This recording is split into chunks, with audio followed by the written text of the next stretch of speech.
I'm going to call the meeting to order. Would you please stand and join me in the pledge? I pledge allegiance to the flag of the United States of America and to the republic for which it stands, one nation, under God, indivisible, with liberty and justice for all.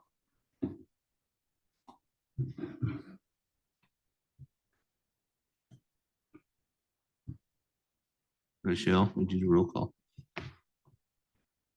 Councilmember Larson.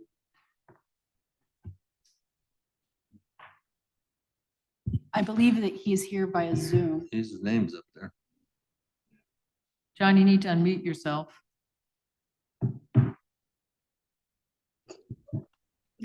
Does that help?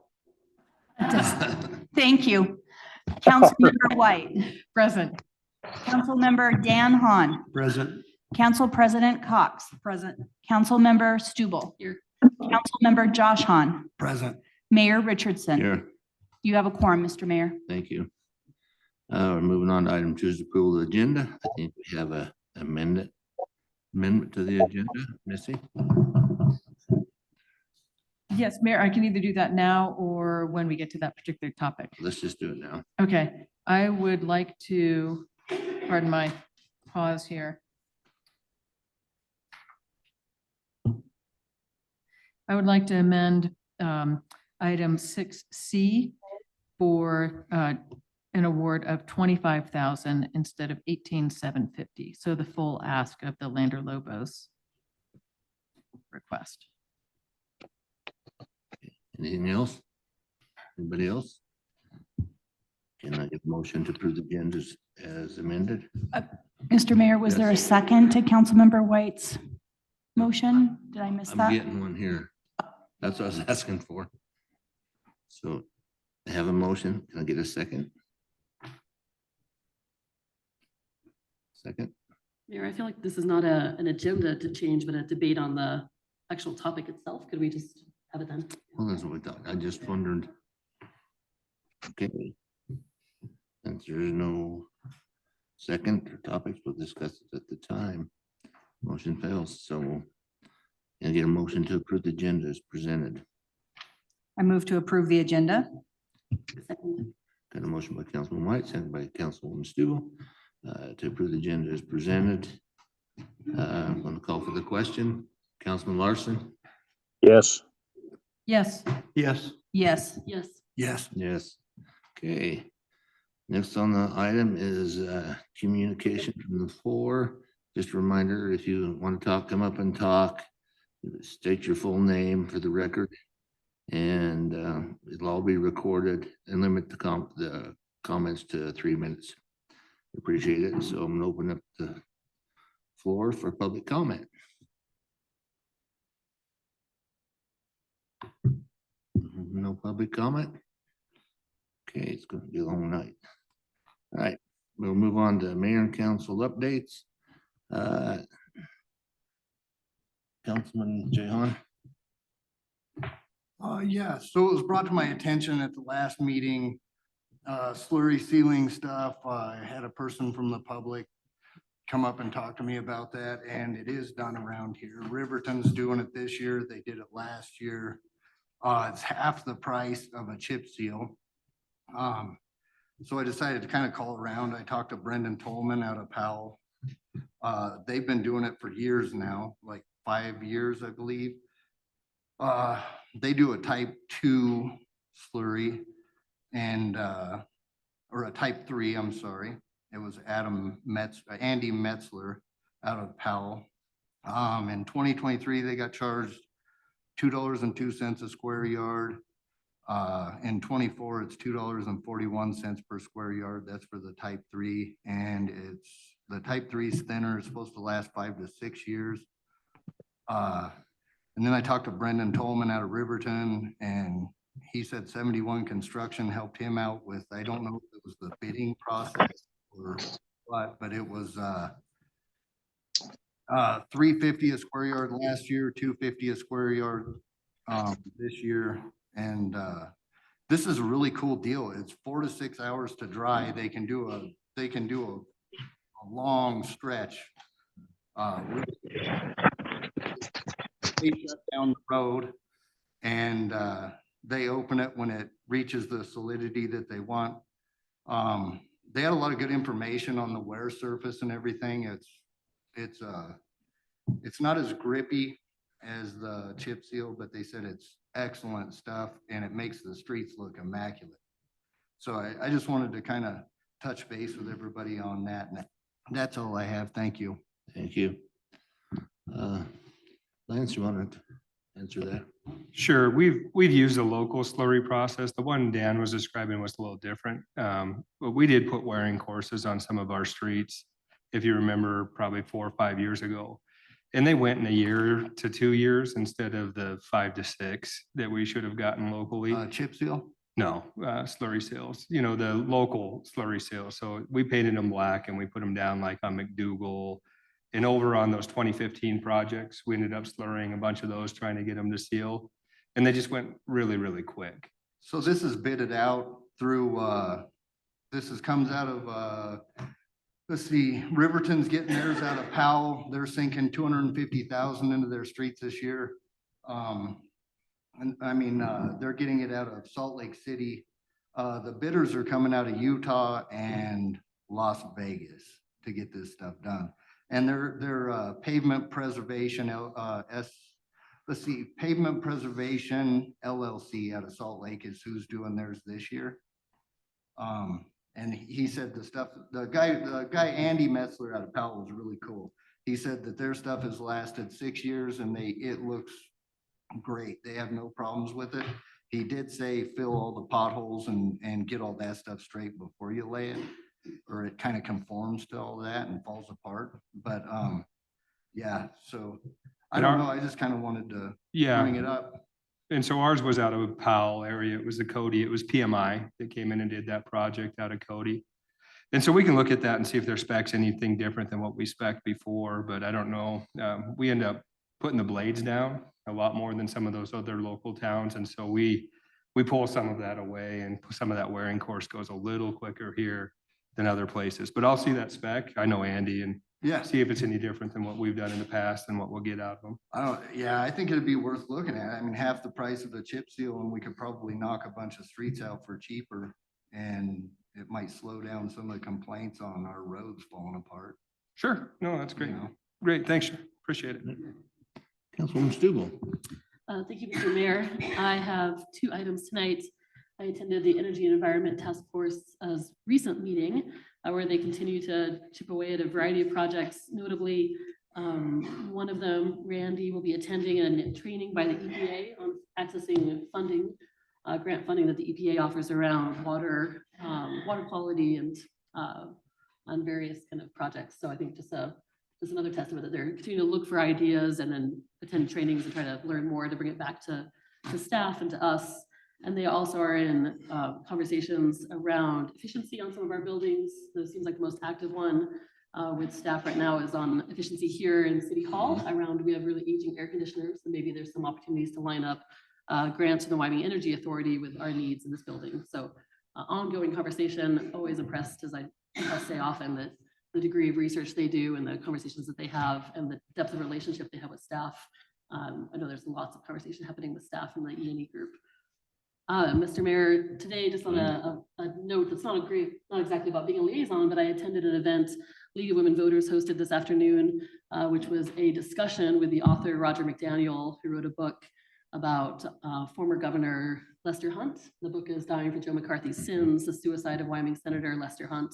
I'm sure you've seen this in the news. There's been a variety of stories that we're facing the 70th anniversary of the much of an anniversary, but the 70th anniversary of the suicide of former Governor, former Senator Hunt. And there are themes that are relevant to today that Senator Case, as many of you have seen, bringing up into civic discourse. So it was a really interesting discussion today about mental health, about suicide prevention, about frankly, how we treat those of us in our communities who are more vulnerable than others. And so there's an event tonight, which I can't recommend you all go to because you're here. Although you might find it more interesting. It's over at the museum, and I think it just started. But I would just urge us all to pay attention to the ways we can commemorate and learn from this event as we approach the anniversary on June 19th as well. And lastly, Mayor, as you can tell, I'm a little hoarse. I will do my best. I brought all my cough drops. But if I get into a coughing fit, I might exit the room. You're fine. So I'll do my best. Thank you. You're fine. Thank you. Councilman Cox. I don't have anything, Mayor. Councilman Hahn. Thank you, Mayor. I've had quite a few people talk to me in the last couple of weeks on the half-cent tax monies or the money that Lyft is approving. And they're very concerned with businesses coming. I know we've talked about this before, but businesses coming and getting more than one award of money. So anyway, these are voting people, and there's been quite a few of them contact me. So I just want to let you know they're not happy with the multiple, and it's been more the business, not some of the different things like the. Yes. Anyway, thank you, Mayor. Thank you. Councilwoman. Thank you, Missy? Mayor. A few things. Lance, thanks to the crew out working on Paposha Street. One, that it's happening. I know it's making those folks happy, but also noting where they started really early this morning and they were still at work on my way over here. So I know they're putting in long days and their work is definitely appreciated. Planning Commission continues to move along, and on that theme, our statewide housing task force sent a note to the regulatory reduction task force that's meeting later this week in Jackson, and housing will be one of those topics. So we hope that there are some continued recommendations about how we can provide attainable workforce housing. We know that's an issue here in Lander.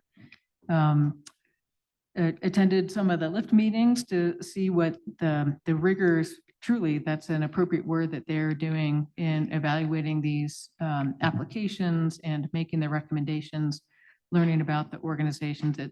They're a very dedicated group of volunteers. I'm impressed with their efforts there.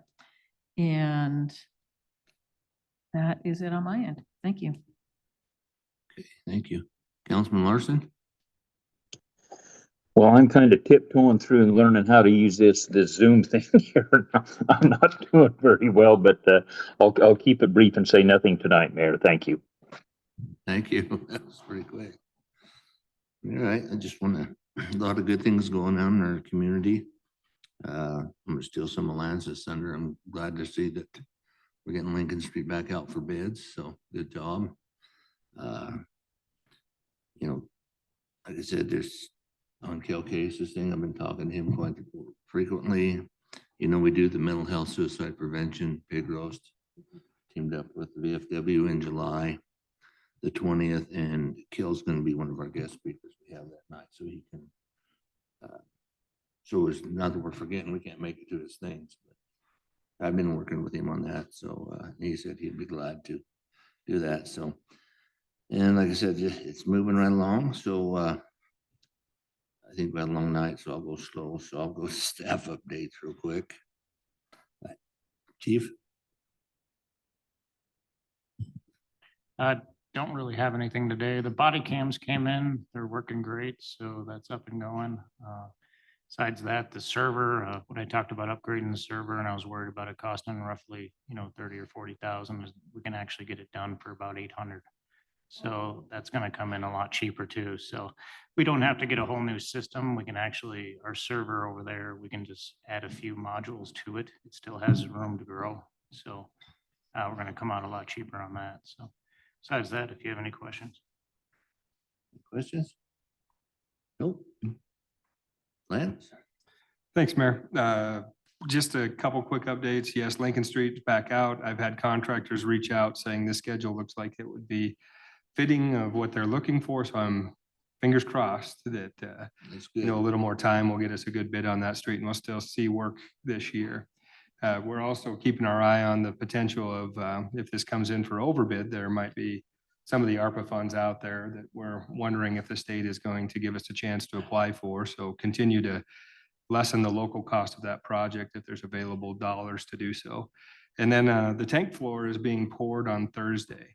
And if you haven't been up there to see DN tanks in action, get a hold of me. I can take you up there. We can get you a hard hat and a vest. But some of the best rebar tying and efficiency that I've seen in quite some time. So they're on it. They're building all the walls. They're going to start bringing a big crane in once they pour those and swinging things in place. So I imagine we'll see that tank moving pretty quick once they start getting the concrete down. So pretty great to see that. I know that our water guys are really going to appreciate the extra volume once we get there. So it's been an interesting spring. You know, we've had our issues there, but they're doing fine for now.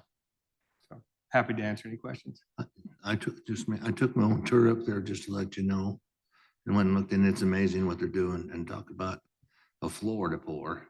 And it's all done in one pour. So like I said, it's quite amazing. Watch them pour some panels. They pour them right on the side. They stick them together. I think it's gonna be really interesting to watch how that goes up. So thank you for keeping them going. Oh, go ahead. I was gonna ask you, Lance, what are they building up at the end of the, down below the hospital at the golf course? Sure. That's a replacement for our old pump station that was off the golf course. So that one's worn out, and we knew that it was dropping pressure somewhere underneath the golf course, and the original pumps were only sized to meet the hospital demand, even though there's a whole zone hooked on above it. So this pump station will meet backup supply with this new reservoir tank we're putting in. And if we lose an upper feed, we can keep all of town going with that pump station automatically coming on. It'll close a valve above the hospital. It'll isolate that zone and kick on and hold pressure. So that we've had the river crossing have issues in the past. We aren't able to work on that line without having backup, and this provides that secondary backup and replacement. So that's the pumping station part of it. Thank you. Okay, Regine, I have nothing unless you have questions for me. questions? Nope. Sorry. I have been asked to sit on the WAM Resolutions Committee, so if any of you feel strongly about any of the resolutions that WAM has been sending out, please let me know that. Dan, your comment on the LIF committee, the LIF committee just does recommendations based on the scoring. It's you all that approve and award those dollars. So the LIF committee doesn't have that kind of authority to. Sure. No, I was just voicing, there's been a lot of stuff on the airwaves. I just wanted people to know what a lot of people are talking about. And I want to remind all of you, you do have access to all of that. It is in the Airtable base, and you can see all those applications and evaluations. Thank you. Okay. No Attorney comment. Or attorney. So, Rochelle?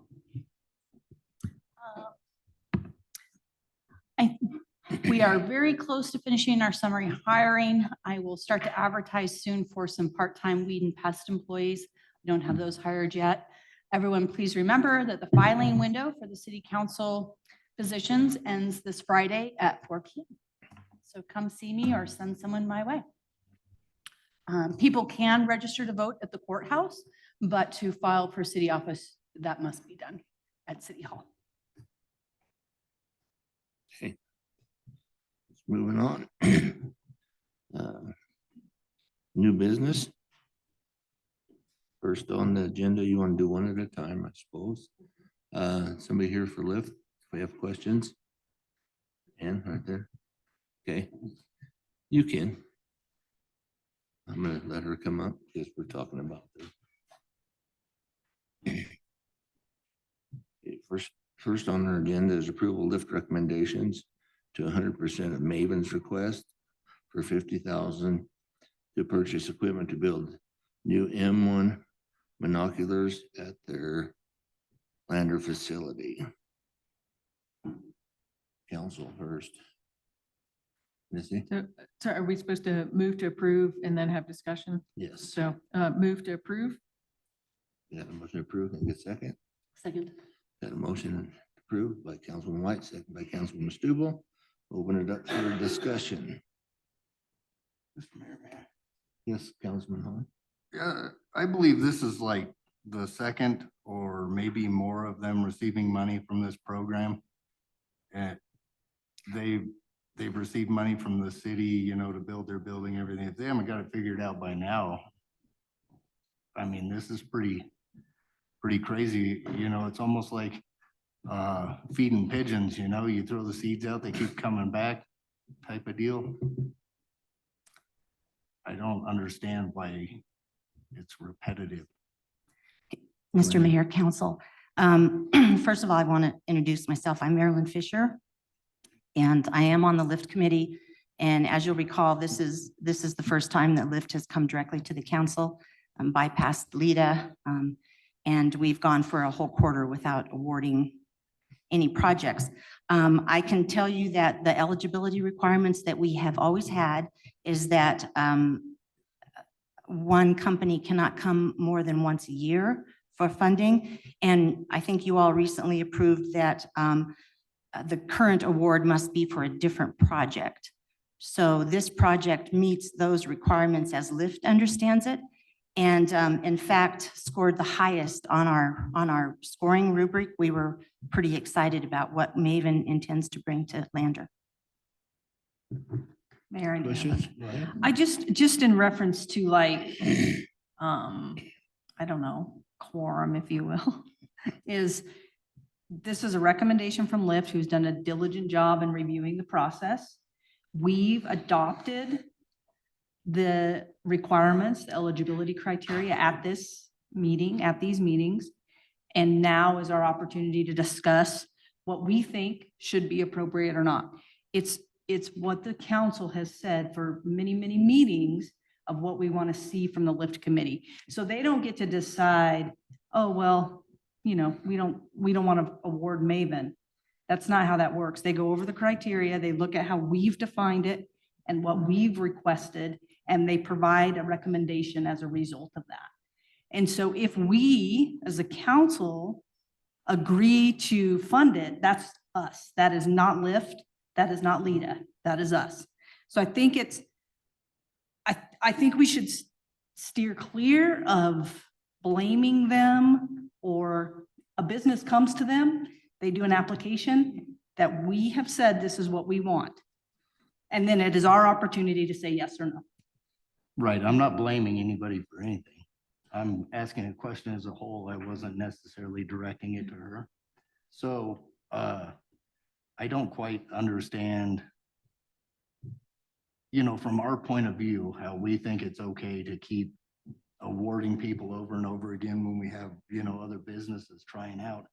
And, you know, who's to say that they don't have a friend on the board, you know, because they're at 100%, the rest are at 75%, except for the climbing one. You know, they're at 100%, the rest are at 75%. And I realize that's all a scoring thing, but you know, you're putting the public's money into somebody else's hands and then hopefully trusting them to do the right thing. Mayor, yes, absolutely. The LIFT committee, I have the privilege of sitting at that table, which I would, you know, I'm humbled by the experience and their ability to sort of weed out personal opinion. And then what it boils down to is, sure, I mean, I think that these things have been controversial for some time. And we've gotten better as we've been better. And I think, you know, there are opportunities. Yes, these community members are far more capable than I am at reviewing all the details, right? Because I see it from a 10,000 foot view, right? And they get into the nitty gritty, and they spend a lot of time doing this. And I might add that it's all voluntary, all of it, hours. And so I do, yes, they've been tasked with coming to the council with recommendations. We are tasked with looking through Stacker, looking through everything that they provide us, and then making a decision therefore. And it doesn't mean you have to necessarily agree. They're not saying that. They've just graded it, or they've given it an opinion, and now we get to decide. So, and I hear what you're saying. I think that's been an overall It's kind of a concern from sure. the public more so. 100%. Mr. Mayor? That one over here, yes. I'm sorry, that's me. Oh, I'm sorry. I'm looking, who was that? No, go Didn't next. see nothing come out of there. I just want to assure Councilman Hahn that we have a conflict of interest policy, and we're a small group. There's 7 of us, but we all know each other and we would call each other out if there was any sort of conflict. So that did not happen. Okay, Yeah. Councilman White. Thank you, Mayor. So I think one thing, well, first to note, I appreciate that we're having this conversation and the back and forth on it. I think one thing to note is that when we reviewed eligibility, we were very clear that in what we said moving forward is applicants cannot apply more than once for the same project. So this is a new and different project. And as we learned on their pitch night, this is one of many lines that they're going to open up. The other ones will be totally internally funded from that. And in terms of why it scored so high is this is the proposal that will have the highest impact on increasing sales tax and immediate new jobs and jobs at our desired wage level. So in terms of economic development, it very much is a win for all.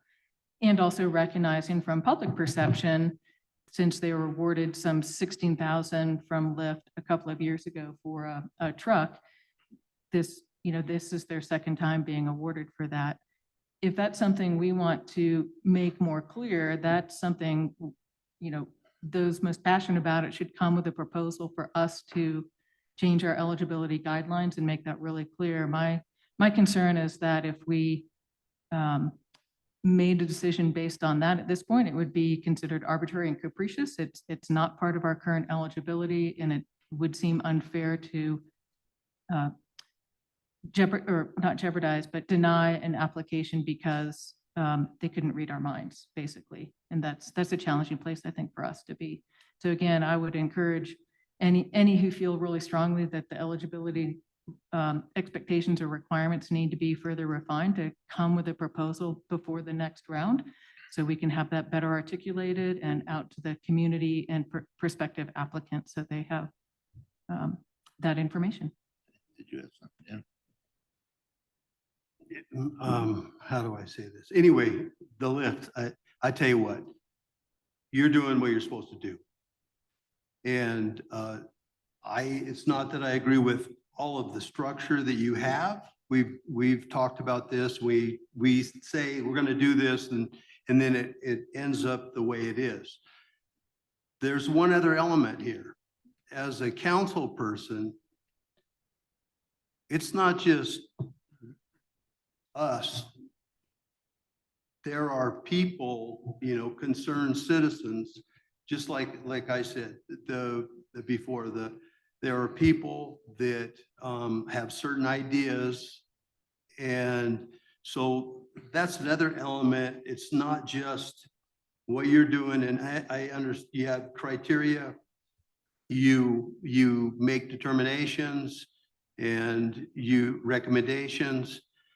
But for council people, you also have all the people that are in your ear that are telling you what they want. And so it's not as easy as you're saying 100% and everything you're doing is correct and all that. There's more involved than just the system here. And so that's not fun. It's not fun. A lot of people, all of us up here have different, types of people that we're talking to. And it just so happens that the people that I talk to, they see things different. And so it's not fun, and I do not blame any of that on your system. It's just there are a lot of people that do not care for people getting multiple awards. And so anyway, and it's very difficult, and trust me, it's not fun most of the time. So anyway, that's all I have, Mayor. Thank you. Okay, thank you. Okay, do you want to move on or do you want to say something? I just made a comment, Mayor, if I could, Go ahead. because there's a lot of worthy debate items here, but I'm in favor of funding at this level. As Lyft has pointed out, this company has met the eligibility requirements that we have set out by the majority will of this council. I think it behooves us to not make decisions that are inconsistent with those requirements. in these kind of moments because of some perception of a county, a company, or a person. To Missy's point, not to be redundant, if we felt the need, if the citizens of Lander feel the need that we need to change those requirements, then that is a point of debate for us to have at a different time. But we've had that debate recently, and the majority of us said it is okay to fund a company. If it's in subsequent years, it's not in 1 year, and it's for a different project. And I still stand by that. I think if we're trying to achieve economic development in Lander, the development we need, it is essential that we have a merit-based system of review that looks at the companies and the applications and the nonprofits and says, these groups are the ones that are going to create jobs. This one does it almost immediately, it looks like, and will bring in new cash to town, and that we don't make decisions based on perceptions. So because this meets the requirements that we have set out as a majority of the council, and because it's deeply competitive, clearly, when you look at the scoring and the ranking, and that it's going to help us achieve our economic development goals, I'm in favor. Okay, Mr. Mayor. you want to go real quick? Yeah, I'm sorry, I'm not going to interrupt anymore, but I You're just fine. wanted to point out one other thing that has changed. In that we were pretty diligent about the eligibility requirements that you recently passed. And indeed, we had 7 applicants and 1 withdrew because we determined them to be ineligible. And 3 others reduced their budget substantially because we felt they were asking for ineligible costs. So I want to point out, when you say that we recommend 100%, it's not 100% of the project. We made sure everybody was covering at least 50% of their own. So this is 100% of the 50%. Thank you. Thank you. Okay, there's quite a bit of discussion there. I'm gonna call for the question to approve the lift recommendation for Maven. Any more discussion? John? You got it. No. Councilwoman White? John, it was a vote or? It was a John, vote. was that no on a vote or no to comments? No on the vote. Yes. No. Yes. Yes. No.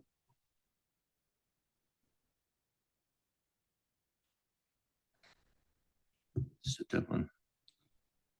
I'm gonna vote yes. Motion carries. Moving to item B.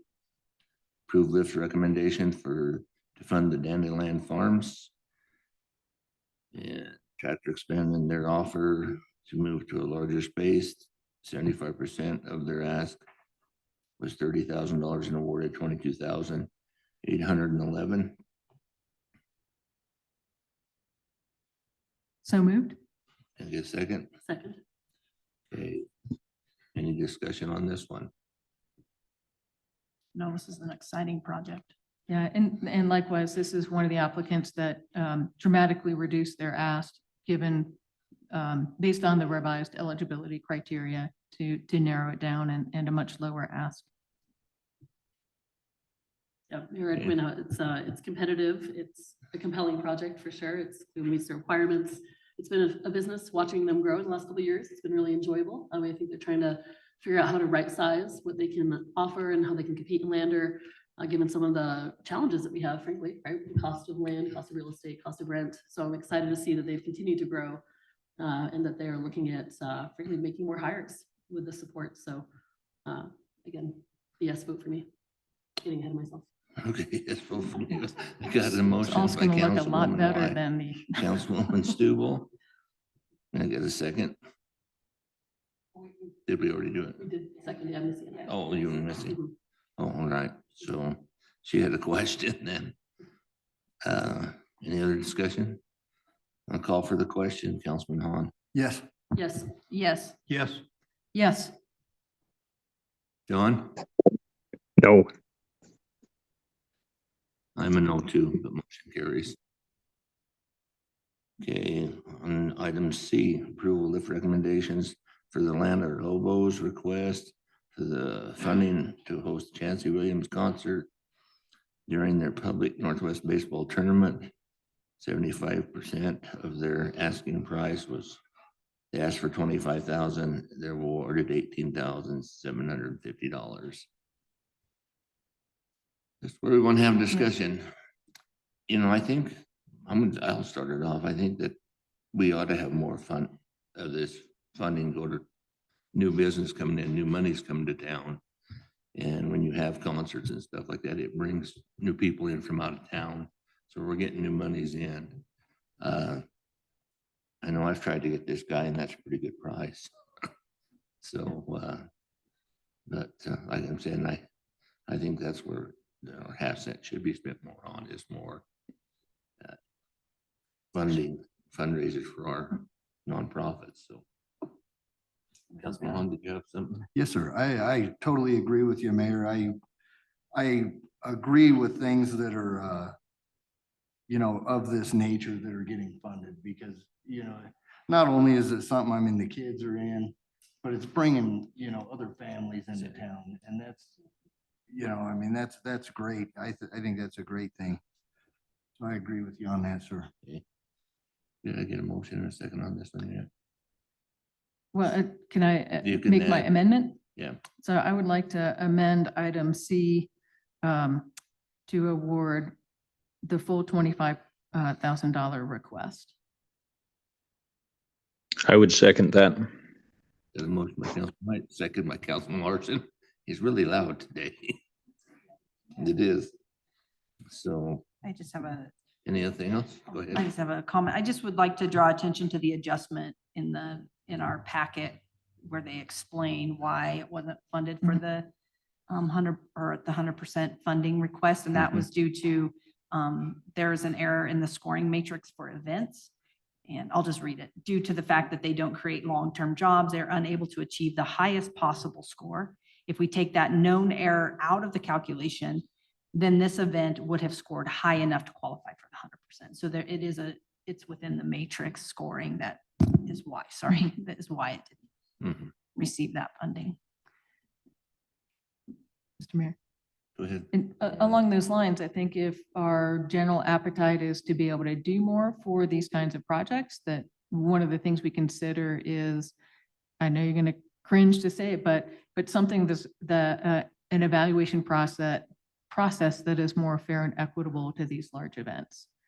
So we're not continually doing this. And I think in the context of events, being more mindful of, the draw from far, what time of year, all those types of things, I think are valuable elements to think about within events and how well they're poised to be sustainable on their own over the long term, et cetera, et cetera. So much as I know there's not a lot of appetite necessarily for continued revisions of this, I think my own opinion is in the context of events and these primary dollar events that benefit so far across the Lander community, that we have a different way of evaluating them.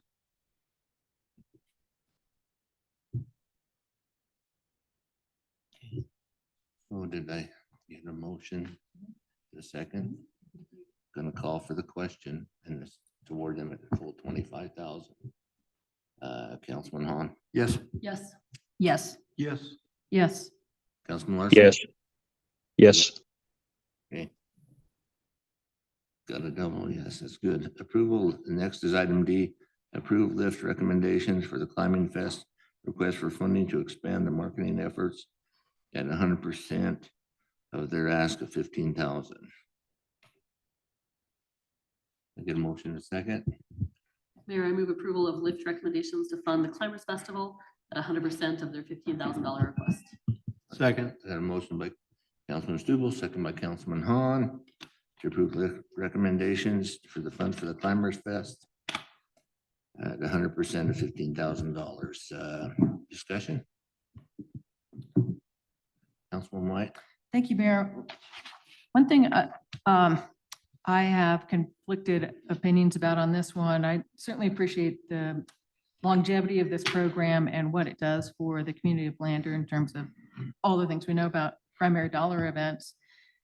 This one is specifically, or a portion of it, the $5,500 for wages for their marketing coordinator position. This is now the third time they've requested funding for that same thing.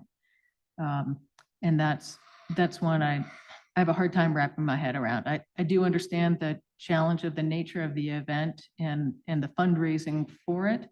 But at the same time, as a third time that portion of it gives me, makes me cringe a little bit. Well, when we turned away Leda for a position for wages, it's kind of hard to. Right, and they did intend to match the wages 50%, which again is part that, in that part, it is matching our eligibility requirements that we want wages matched 50% and only for a year.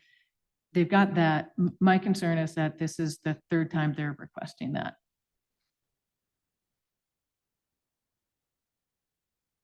They didn't get any funding before, did they? They received funding, I know at least for one, and maybe I should look to you. Is this a second or is this the third time for marketing assistance? I believe it's the third time. In April of 2022, we awarded $1,750. It was almost nothing.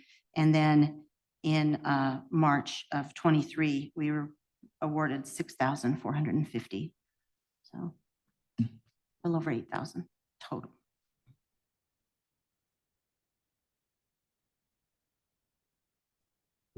Yeah, got a motion and a second.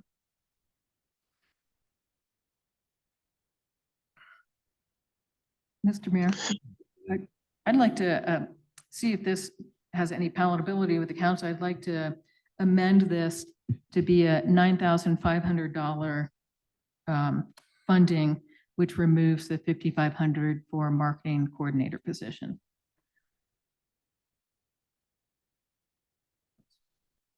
Need a second for amendment?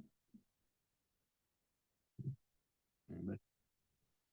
No appetite, so amendment's gone. We'll go with the regular ask.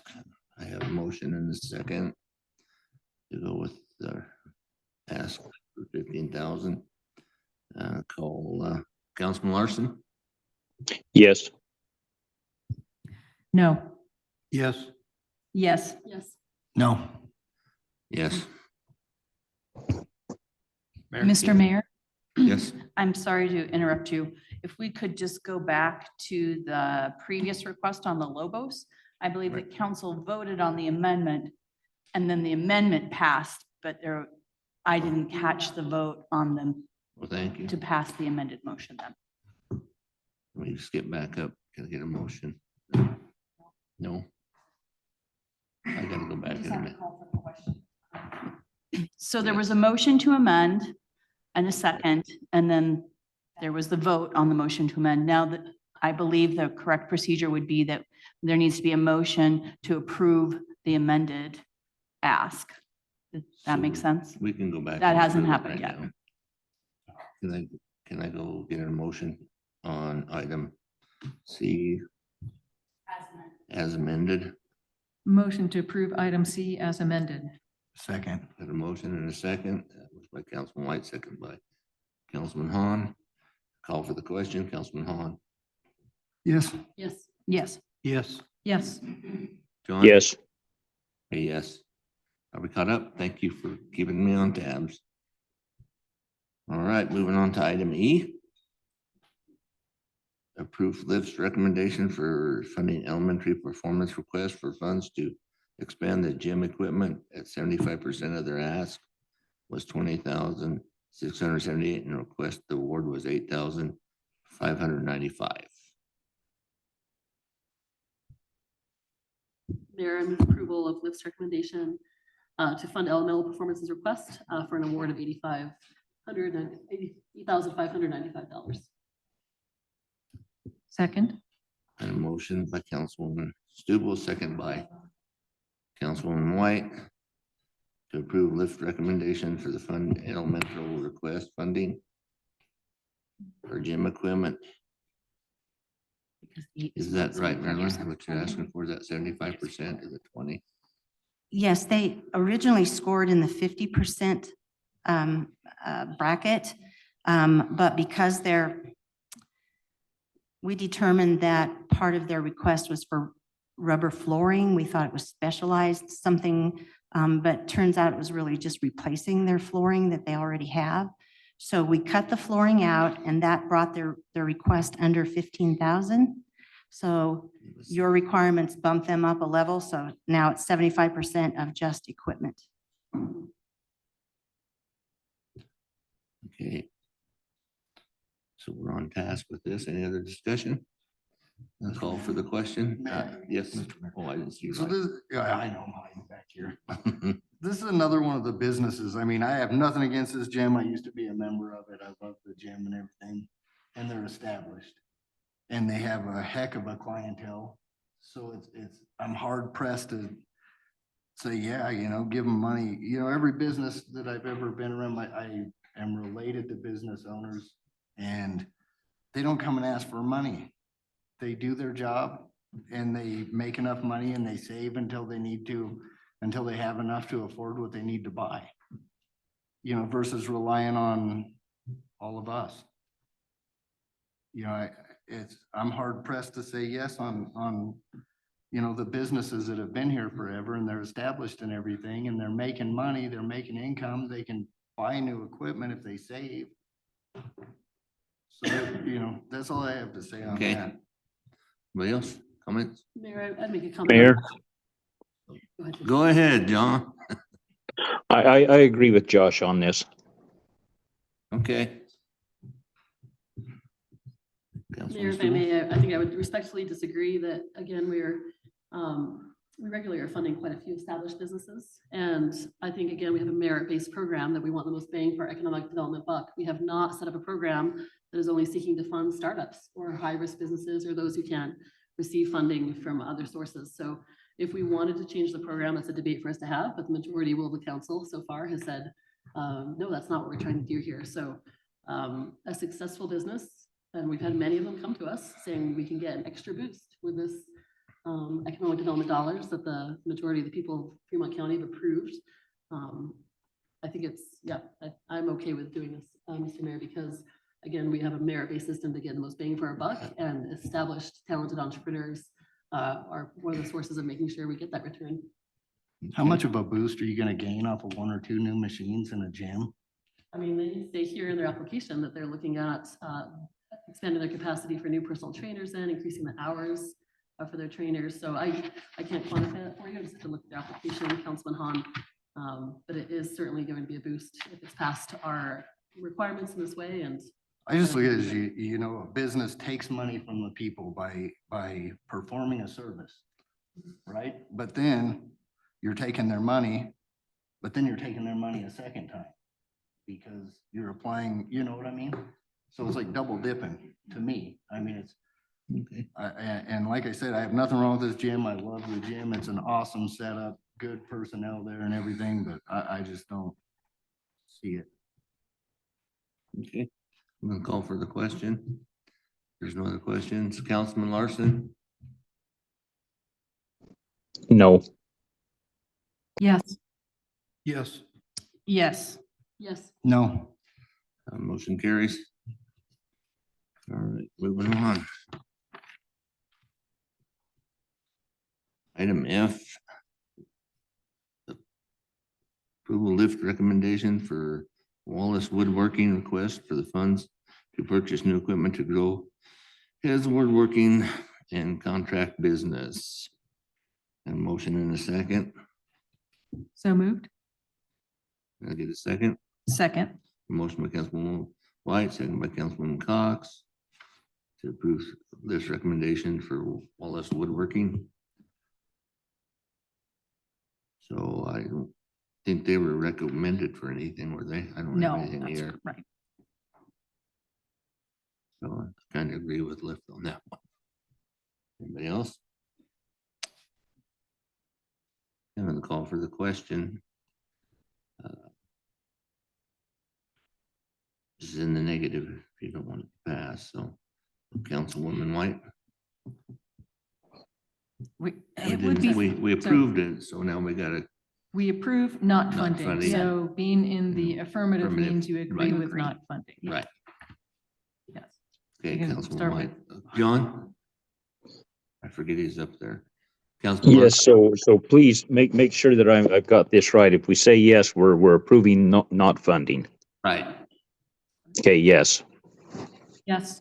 Yes. Yes. yes, Yes. yes, okay, moving to item G.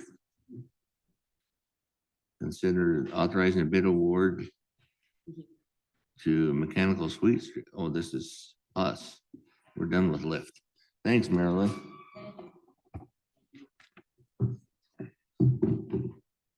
Okay, consider authorizing a bid award for mechanical sweeper to low bidder Ameritech Equipment in the amount of $329,546. Can I get a motion in a second when you have discussion? Move to approve consideration and authorization of bid award number E0424 for mechanical street sweeper. Second. Got a motion and a second. Motion by Councilman Cox, second by Councilman Hahn to authorize bid awards for the mechanical sweeper in the amount of $329,546.00. Lance, did you? Yes, thank you, Mayor and Council. This was low bid by $60,000. So the next bid was quite a bit more. These are expensive pieces of equipment to continue streeping suites. I recommend that you guys award this. And this was part of our program where we went down to the state and received funding, and so this is part of that funding package. Also wanted to let you know that we recently sold some of our retired equipment and we received over $100 and some thousand. What was the amount, Charlie? Do you remember? It's okay. I think it was 125 or something like that is what the number is off the top of my head. So continuing to replace things as they wear out and, we sell the old stuff as we move on, but it's going to be 300 and some days before this piece of equipment actually shows up, but we need to make the award so we can get things going. Just remind everybody, our sweepers are in the 60s. So, and if you can tell by the way, they don't pick up real well. The total amount of the auction award was $121,775. Thank you. So I'll call for the Mr. question. Mr. Mayor? Councilman, you have questions? Mr. Mayor, I have a a motion question. in a second. Lance, what % is the state funding for this? Ish. It's 100% funded, but it's a zero interest rate. But on ours, what this does is it came in a lot lower than what we were planning because we had it at 550. So that actually frees up $100 and some thousand to be able to use for those other projects, other 10 projects that we have on our list. Great. And it qualifies for the loan forgiveness portion as well. Mhm. Wow, nicely done. Anything else? Anybody else? I'm gonna call for a question. Councilman Hahn? Yes. Yes. Yes. Yes. Yes. Yes. Yes. Okay, moving on. Approved authorized mayor to sign fuel point contract number 238647 between Wyoming Department of Transportation, City of Lander for the use of the YDOT fuel system. Sorry, or is that Lance? Which one of you? Lance? Yes, Mayor and Council, we were recently trying to get new key fobs and we were told we were out of contract at the fuel station. In order to do that, looks like that original contract was 97 and good for 10 years. So it expired in 2007. So we're probably due for a new contract with YDOT in order to keep our fuel purchasing going. Sounds good. Can I get a motion? So moved. Any second? Second. A motion by Councilwoman White, Councilwoman Cox, second by Councilwoman Stubble. I'm going to call for the question, sign a new fuel agreement with YDOT. Councilman on? Yes. Yes. Yes. Yes. Yes. Yes. Yes. All right, moving on. Approve the authorized mayor to sign engagement letter with Summit West PC for audit services for 2025. Now I know that one's you, Shari, ain't it? This is just for them. They came and did some testing. This is for our audit this next fiscal year. Well, for the 6/30/24 year. Okay. Questions? Can I get a motion in a second? I would just, We oh, have a yes. Question? So moved. Okay, now discussion. Sorry, I just had to go I first. just want to double check that the estimate on their gross fee is accurate. That's a pretty large, well, it's a lot of money, number one, but it's a discrepancy of about $6,000. But that is, what offsets that? More hours? Right, or additional, if grant stuff comes in ugly, or the federal portion, we're gonna be required right off the bat to have a single audit because of the AML money is all federal money. So that really depends on it. They throw that out, and then it will depend on how much more money. SLIB, a lot of times, if we get any monies from them, Wyoming Water Development, usually that money is not federal. SLIB doesn't always tell you what's federal until like they close their books. So we don't always know the exact amount of our federal. If you expend more than 750,000 over all of your federal monies, then you're required for the single audits. So we will have to already have one, but we could have more in that pot if they determine that some more of that money is comes from the federal pocket. And they do reference that in the paragraph below and talks about that, but it is a very interesting increase, potential increase, I guess. As a collective, their entire work, it's not, but wow, that's a lot of money. Audits are expensive. Okay, did I get a motion second on this? Okay, I'm gonna call for the question. Councilman Jehan. Yes. Yes. Yes. Yes. Yes. Yes. Yes. Okay. Item J, approve S24.02 landed subdivision replat. That's you, right, Jane? We'll Thank you, have a Mayor. discussion on this one. This is a good case, so I just want to mention that this does happen in the planning commission. This owner came in to file a non-conforming setback permit, and we found out that the structure that they were applying for was actually built over the neighbor's lot line. So the two owners got together, they followed all our rules, and the two owners filed a replat to adjust that lot line. So it's a win, right? It's a place where the system is working. Yeah. And the planning commission reviewed this, and they recommend approval of this plat. Any questions? Can I get a motion?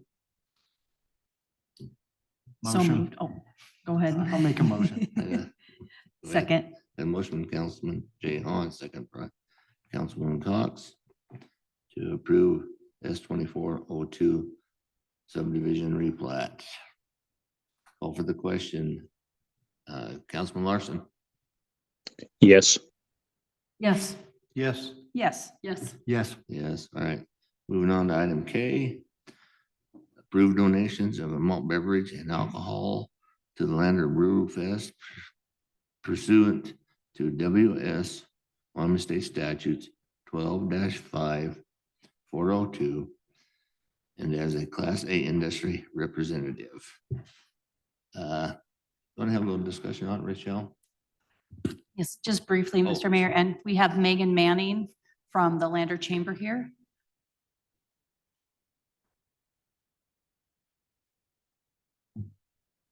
Hi, how are you, Megan? You don't push the little red button, the guy's head on that bottom. There you go. Okay. So do you have any questions for me regarding this application? So, council, if I could just give you a Yes. little bit of background, that might be helpful. So the chamber and myself have been in extensive discussions with the State Liquor Division this year, working through the Brew Fest. Megan Ms. Manning had spoken with Mr. Allen from the Liquor Division, and he had informed her that if there's donated alcohol pursuant to the state statute, there's some rules about that, and one of them is that can only go to a nonprofit, which the chamber is. They meet the criteria to receive donated alcohol for their event, but that has to be approved by the governing local agency, which would be the council. So at her request, I put it on the schedule, your agenda today, so that you could consider that request for her. And I'll let her explain the structure of the Brew Fest and what that looks like. She probably is in a better position to do that than I am. Okay, thank you. Questions? That'd be great if you don't mind. entertaining us for a little bit, just so that we understand the change and then how So that's gonna There's look. really been no change. The layout of what we do and how we organize this event has not changed at all. This is what's been going on the whole time. And it's my understanding that we've come before council many times in the previous years to get our malt beverage permit approved. We basically have 30 brewers come. We have about 6 of them are out of state. And so they have to have special, they have to work with the wholesaler to have a territorial assignment to serve or sell or donate or anything in the state of Wyoming. So I've been working with my brewers on that. And we're moving forward. I've got all my distributors are, got my I's dotted and my T's crossed with them and all my brewers. So we're just trying to get this tied up with 10 days to go. And so Councilmember Cox, and I don't mean to interrupt, I don't think there has been a change in the way that the chamber has presented and that this event has carried on. I think the change might be that now we're aware of the statutory requirement. Certainly there has been, application for malt beverage permits and catering permits, but generally those are approved. At some point, the council decided the clerk could approve those because maybe the number of them that was coming before you. There isn't a requirement for an open container permit this year because you did a resolution allowing the Pioneer Museum to have open containers through November 1st, and then you intended to revisit that. So I have the catering permit, and there are actually the Culture Block has applied for, and the chamber has applied for the malt beverage permit. If they are out-of-state brewers, they do have to have a distribution agreement with a Wyoming distributor, which Ms. Manning is working very diligently. She's been very receptive every time I've reached out to her and asked for information. This is just a new awareness of the statutory requirement concerning the donation part of alcohol. And it's my understanding that these brewers and distillers come and perhaps they don't charge the chamber a fee or receive part of the proceeds. I'm really not 100% sure. I just know that Ms. Manning told me that most of the time they come and they don't necessarily receive compensation for their product. It's maybe an advertising type of situation. And so here we are. Questions?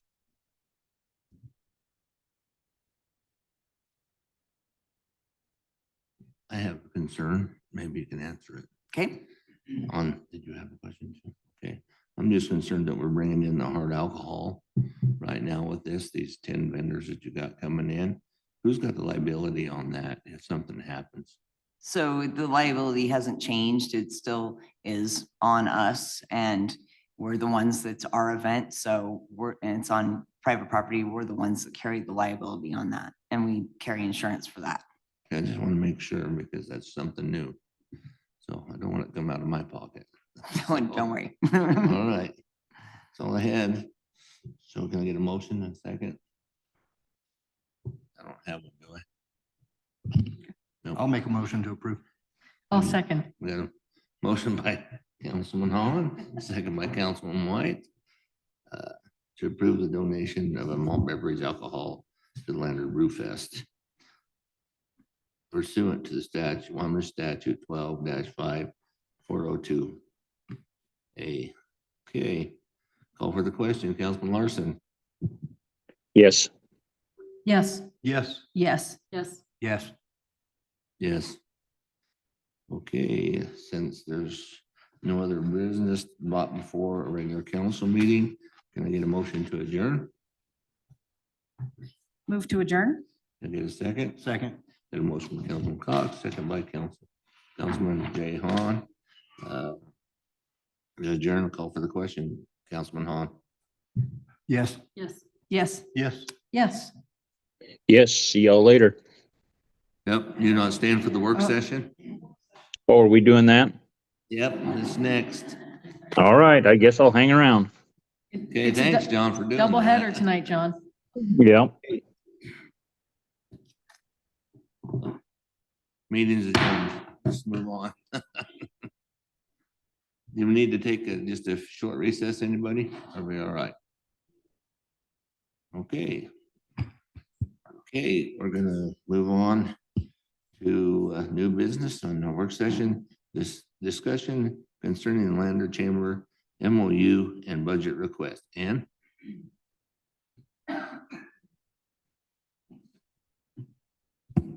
I'll just go ahead and introduce this just as a kind of reminder and some history. So 2 meetings ago, the staff reported that we were going to let the MOU expire with the chamber. At the last regular council meeting, the chamber was added to the agenda requesting to keep the MOU. And also during that time, Owen summarized their budget verbally. Just want to let you know in your packet in front of you is the proposal from the chamber and their board for a revised MOU. We've been meeting with them over the past couple of weeks and have that document to present to you, requesting $15,000 annually for the next 4 years. Please note that we do have a separate lease agreement with the chamber where they pay the city $14,000.14 and some odd change for rent until 2033 to recoup the Wyoming Business Council loan. And a copy of the 2024 TAD award is also in your packet to reference to. And Owen provided a summary of that chamber budget at the last meeting. Just wanted to remind everybody additionally that the city of Lander currently has a $5,000 annual membership with the chamber, and that is their top tier chamber membership. So this is the council's opportunity to approve or amend the proposed MOU.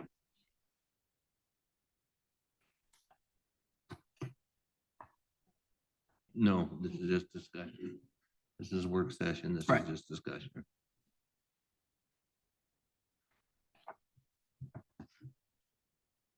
Well, Right, Mr. did Mayor, you I'll wanna jump start? in. Yeah. Go thank ahead. you. So thank you for the continued conversations between staff and chamber, getting us to this point. The way I read this, looks like we've really refined and tailored down what we're asking of the chamber through the MOU. I just want to clarify though, because we do have an edit here where we're striking out the for the services outlined, we're presenting a budget request of 15,000. Is the intent that that the chamber does desire to have that remain in the MOU, and we would just need to, that's point of debate tonight, that we will then go into our budget debate later. But right now, if this MOU has that struck through, so there would be no allocation. Just to clarify, we were told that the council wanted to see the strikeout version with this document, so they're just there to compare. There are some of the things that are struck out that you'll see written above in the regular text. It was just easier to clean up the wording by not just adding or deleting things, but actually correcting some of the language. So the 15,000 is listed there under C number 2 and also at number 5, C2. If you notice, those things will match the city's responsibilities and the chamber's responsibility kind of item by item. You can look and compare those numbers or letters to see kind of what the responsibilities are for each party. Great. Thank you, Mr. Mayor. Thanks, That Ms. work? Even. I was reading too quickly. Director Sweeney, if I may ask, Yes. I was surprised to hear, and just, I don't pay that close attention to the TAD grants, that the chamber does receive a TAD grant also for the purposes of TAD grant administration, but that had been part of our previous understanding of this MOU as we were funding the chamber through the MOU for administering a TAD program. So clearly it must be very costly to you to administer. But can you speak to the length of time the chamber has been receiving a TAD grant as well for that program? I would say we've been receiving the TAG grant of some amount for maybe the past 4 or 5 years. Okay. So as I explained it the last time I was here to council and the mayor, that the amount of money that we had been receiving from the city did not meet all the costs that are associated with running the visitor center. And so the Destination Lander Committee, that is the committee that I mentioned during our last time here, that is made up of local community members, not just members of the Chamber of Commerce, who take a look at the different costs. And I submit a budget to them and they approve the different grants that are requested. So that's been something that the committee has been comfortable doing because of the costs associated with running the visitor center. Thanks, Mr. Mayor. If I could do a follow-up. Yeah, Thank you, Mr. certainly. Sweeney as well. Please. Could you, sorry, I was lost train of thought. Goodness gracious. Who's currently on the TAD committee, and does the chamber appoint those committee members? we request for them to come. So currently, Chris Von Holtum, who's our board president, Thomas Peedy, owner of Gannett Peak Sports, who has a lot of experience in this area. He also served for a time with me. Our times overlapped on the Visitors Council, representing the city of Lander. We also have Kyle Meyer, who runs Wind River Climbing Guides. And off the top of my head, I think Krista Lobera also serves on this committee as well. So these are people who are very much involved with tourism, lodging, anything that has to do with the tourism visitation to Lander. I sit on that as well. I don't have a vote. I'm more there as just consultation and advice. And Mayor, one more follow-up. Go ahead. See, there's a lot of other interest, I'm sure. As you've seen tonight and at other meetings, we have a great deal of robust debate about distributing grant monies to businesses and to events and their eligibility requirements that we set up for the LIFT program. It's not apples to apples, but I am curious if you receive public feedback on the requirements for TAG grant and or the outcomes of who gets granted. Do you feel like that enjoys pretty positive press in the town? That's what I hear, but I imagine you hear things that I don't have. We do. It's very popular. The Fremont County lodging tax has been passing for the past, it's up every 4 years. And it's been passing with well over 70% approval, and that's across the entire county. So we distribute the vast majority of TAD funding outside of our organization. And so it's a very popular program. As a matter of fact, this year we've actually reduced the amount of money that that the committee awarded to the chamber and decided to put more of that out into the community. Thank you. You're welcome. Okay. Anybody else? Missy? Thank you, Mayor. I'm curious to hear staff perspective on this, since y'all were the parties directly involved in the conversations back and forth with Mr. Sweeney about the changes here with, to me, it seems like a lot of things are being removed from chamber's responsibility and the price remaining the same. So I'm curious to hear staff perspective on this current MOU. Yeah. I think that there has been a lot of internal debate, and I don't think every staff member agrees with what's here today, but we're bringing that forward to you to discuss and to decide. I think we recognize that the MOU as it was standing before is pretty out of date and needed to be cleaned up, and referenced a lot of things that don't exist or don't happen anymore. So I think at some point it needed to be. But I think that is council's decision to figure out what that value is. If you agree with the 15,000 that the chamber is bringing forward today, or if you want to discuss a different amount, that's up to you to decide. I think another conversation point to remember is the chamber does pay just over $14,000 back to the city. So in some sense, this could be looked at from a broader perspective of, money being given, but then is returned back to the city. Or if that's really what we want to call it, this could be rewritten different. So I think there's many topics of consideration.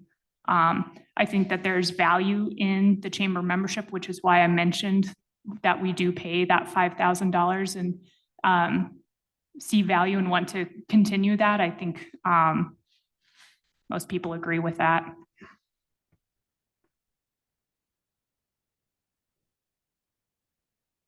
Yeah. Okay. Anybody has any questions? Staff? It's discussion time. Okay, thanks, Owen. Thank you. Appreciate it. Right. Just like remind everybody, we're not voting on this, so. All right. Moving on to item B. Discussion concerning juvenile justice services from Fremont County budget request. You here? I don't see anyone here from them, Mr. Mayor, and they may, in all fairness, may not have known that that was on for a discussion item for tonight. I know they were here last week making their request for the $35,000, and their contract is up the end of June. Last year, it finally got renewed in February. So I was hoping, to have a discussion, but if you would like me to reach out and have someone here for that discussion, or if the council just wants to informally discuss it, and I can certainly put it back on for more debate. Just seeing there's a big article in the paper. Go ahead, Dan. Thank you, Mayor. They were asking for 5,000 more, right? Is that- is Correct. that what they- They were asking for a total of $35,000 for this fiscal year, which is a $5,000 increase from what was funded the year before. Okay, thank you. Mayor, I do have a comment with the Go ahead. newspaper. Yes. There go was an ahead. article in the newspaper that was in reference to the Riverton Right. City Council. Go ahead. And did it quote how much the city council approved for them? Yeah, $7,000. $7,000, which, I can appreciate the article because it is, when we're talking about juveniles and involvement in crime and substance abuse and all those things, $35,000 doesn't even pay for a full-time employee. Mhm. And I, just by history, and I'll keep it short, but by history, youth services used to receive funding from Juvenile Accountability Incentive Block Grant. And it was upwards of $100,000. And that covered the county. And that money dwindled away over the course of the years. And so then as a result of that, the municipalities picked up that share. So Riverton typically would be about 75%, and then Lander would be about 25%. But what we found over the course of the years is that fiscal equitability when it comes to crime really didn't matter so much. It was really more of what they needed to keep their doors open. And so, a level one or a entry-level position as a probation agent in the state is around 45,000 to 52,000, depending on where you live, plus benefits. So the cities have always been, the municipalities have always been very gracious in what they've given youth services because there's been some return. So that, you're giving $35,000. We know that our law enforcement is going to cite juveniles and that there's going to be some accountability after that citation exists. They're not just going to receive a fine or go away or any of that kind of stuff. There's going to be some supervision. They're going to have some accountability. And then hopefully that reduces recidivism. And recidivism is important when we talk about juvenile crime specifically. There are some things within our MOU or in our agreement here that might be troubling to them. And so I hope they read it. One of those things that I can call to question is MRT. They don't provide MRT for every juvenile. They have a list of folks that do that. But I think it's important for us, if we think and value that we should say we want that. I should also note that it is not acceptable that they don't sign the contract until February. And I would suggest that if we wait to deliver our first award until we receive a signed contract, because I do think that's too casual. And there was one other, that there would be a report sent to the city prosecutor.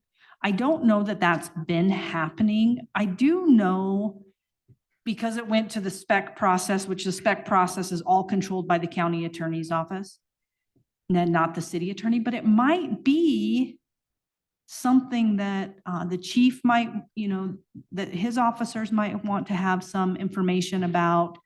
I know that there was a concern a couple of years ago of, there'd be a citation, there'd be a big issue, and then LPD would have no idea what would happen to those cases. So it might be worth that discussion as well. But I know at this point that does not happen unless it is filed through the municipal court or there's a pre-court diversion through the municipal avenue.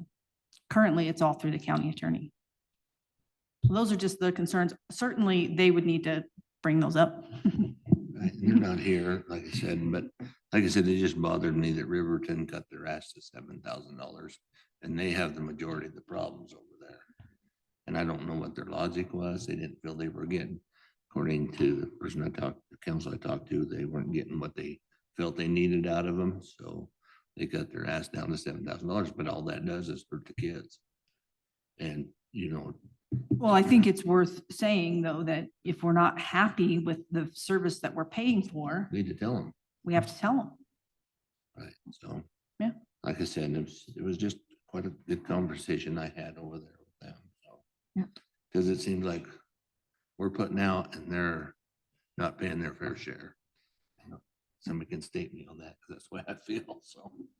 But like I said, we probably ought to schedule them for another meeting, another work session if they want to come. Mr. Mayor, Yes. I appreciate what Councilwoman Cox stated about this, and I realize it's hard to know exactly the demographics of where issues are happening. But I would think over a 3 or 5 year running tally, you have a pretty good sense of the distribution. And while I would certainly entertain meeting the request for this fiscal year, maybe this is something that FCAG needs to take, or, an entity that's serving the whole county. Is there a better way to provide the necessary funds? We all want to make sure that kids who are heading down the wrong way are pulled back and provided with appropriate services. No doubt about that. I realize we're all 1,000% in support of that. It's more on the financial side that we find a more equitable way to provide those services across the funding municipalities in the county. I said, if we save one kid, it paid for that $35,000. Well, and may I just ahead. respond? That's a great conversation, because I've been around since 99 and in dealing with juvenile justice in 1999. We did that at one time. That's right, when I was 11. There was a general fund for a few years where juvenile justice didn't have to come make a third party request. And then there was a little bit of a kerfuffle, and the kerfuffle would be that maybe you weren't getting back what you wanted to. And so then it was like, okay, come make a request and let's actually hear. So I appreciate that, because I think that there's some value in that, but also then that quarterly reporting process would be more important. Right. Yeah, right. It seems like there's two components here. One is making sure the desired services are actually being carried out. Second is that countywide, that we have an equitable way of allocating funding for those services. And then also knowing that the compliance is happening in terms of services provided. Yeah, anything to add, Chief? Go ahead. Rachel, sorry. I just wanted to tell you, so when we advertise the budget, it doesn't affect the general budget line as a whole. It's just moving money between community support and the equipment maintenance. So I have moved the money. So regardless of how you end up voting or however you want to pay them, if we don't spend that line item, it's not a hurt to us. You either award it or you don't award it, it will carry over. So the budget that will be on the June work session will be, that will be the only change, will be that just between those two departments, that amount of money, $20,000. Right. Any other questions and discussion? Okay, let's move on. Mayor? Yes. Do you care, just because we've had the tree board in the back, and then we're gonna have another 20 to 25-minute presentation on transportation, if we do the job description for Parks and Rec Director first, then do tree board? Could we move around a little bit We like can, that? this is just a work session, so I can move it around, whatever we need to do. Okay, Since WRTA is gonna be the longest. So where do you want to go first? let's go to the job description for the Parks and Rec Sounds good. Director. Let's move there. Thank you. You're up, Lance. Sure, Mayor and Council, we're looking at this being Kevin Johnson's position, and we're rewording the description to cover recreation and to be a supervisor, and then making some changes. So we're looking to this person to be an active supervisor who's going to be out doing some field work, oversee what's going on, integrate with associations, and then all of the different types of recreation that we provide, as well as be over weed and pest, amongst other things. So this is kind of that universal Parks and Rec person that we want to put back in and put out for our community to see if anybody be interested in applying for that job. So it's a rework, it's a new description. It's been through quite a few different staff at this point, but open to any comments and discussions as far as what you guys think. Council. I do have a comment and a question. Go ahead, It Councilman might be a Cox. loaded one. Okay. Did we not already have this position? We had it, but it wasn't written like this. So this is going to be added duties and responsibilities and adjusted. Did this position get riffed, if you will, previously? Yes, I mean, I think this is our non-funded position when we made the adjustments to Parks and Rec having a part of it. Yeah. Okay. So when you say this is Kevin Johnson's position, he's leaving. He left. And so it's the That's budget. right. Yeah, Okay. and so it's the open position in Parks and Rec. Now, what we did is when Kevin was there, an assistant was hired underneath him, who was Jason Bird. Mhm. And that was for training. So we still have retained Jason and Kevin moved on and we kept the funding for a position within Parks and Rec over a whole year. And so we didn't hire anybody last year. Jason supervised, kind of seeing if he was, liking the supervisory role, if he was going to be a good fit for internal promotion. He doesn't really want anything to do with recreation. He wants to be a parks foreman is what his ultimate goal is. So Which is kind of what Kevin's was previously. he was Right. he oversaw all of Parks and Rec. So he supervised everything we put him in a position as other duties is assigned to supervise all of Parks and Rec. What is it Lori? Lori. What is her position title? Office manager, or what is the actual? Office manager. Mayor?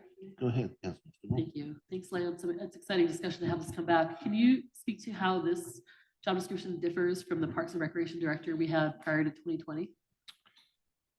Weed and pest has been put underneath this. And so that's been a big add. And a lot of that is due to grants and making sure that we fund that program.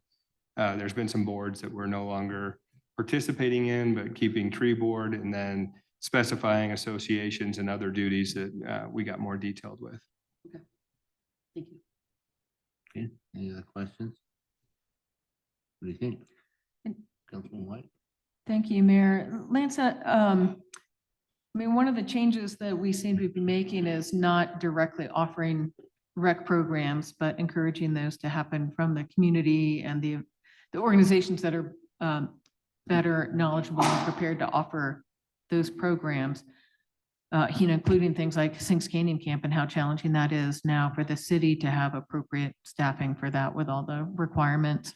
So to what extent is this position likely to truly oversee rec as opposed to coordinating and allocating our rec resources for these external groups?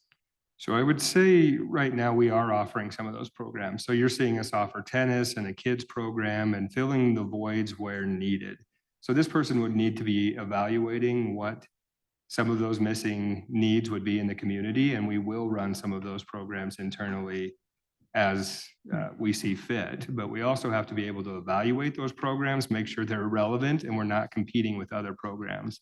Some of the programs that went away where we were competing with programs rather than providing new ones and not evaluating the numbers of people who are actually participating in them and not making a good decision on, does this have value or not? I would want this person to come in, be able to do those things and make sure that we're relevant with what we're going to offer and then figure out a solution underneath our budget on how we would offer those things. So continuing to have a Sinks Canyon camp, as long as it makes sense for us to do it or evaluate if that makes sense for somebody else to do that. I would hope that they could, have their fingers on the pulse of the community and make good decisions as far as what's going on out there.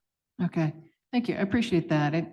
As I look at the responsibilities, so many of these seem like very niche responsibilities that I wonder if we're going to end up with some kind of odd animal. I wonder if it's not better to parse out, there's rec programs and then our parks, pathways, weed and pest, et cetera, for that. I certainly think a lot of this will be someone who needs to train, but we also are entering into the master planning. So that's another addition where we Yeah. need somebody who can help implement.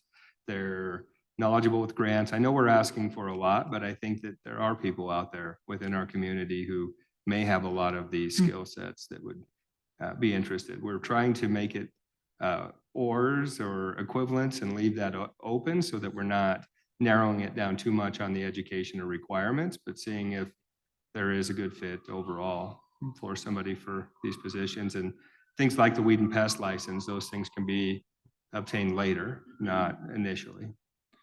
That's true. I mean, if you don't ask, the answer is no. So you might as well ask and move from there. But thank you. Thank you. And just real quick, going into this position, going with the new parks that we have and we're gonna get started on, hopefully eventually this person should help with that, what I want to say, workings for the park and stuff. And as we go forward, moving it, so. Councilman Hahn. Yes. What is the salary of a grade 12?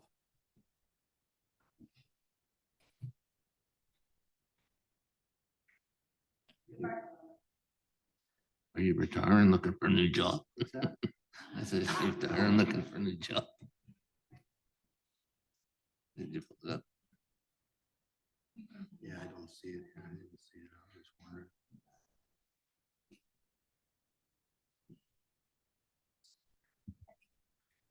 Yeah. So 12 would be, yeah,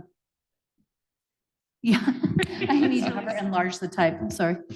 Okay, 12 would start at 75,275, and the high end of that salary range is 117,274 as of our last salary structure.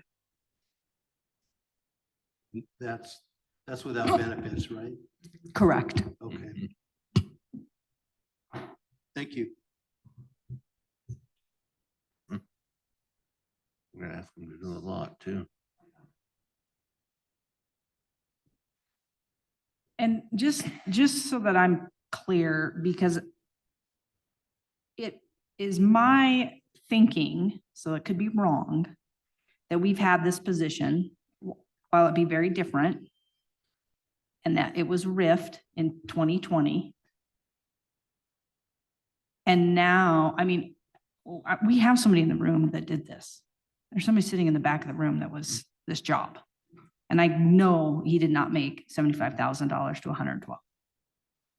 I'm not going to ask him that, but I feel like this is a little, I don't feel good about it.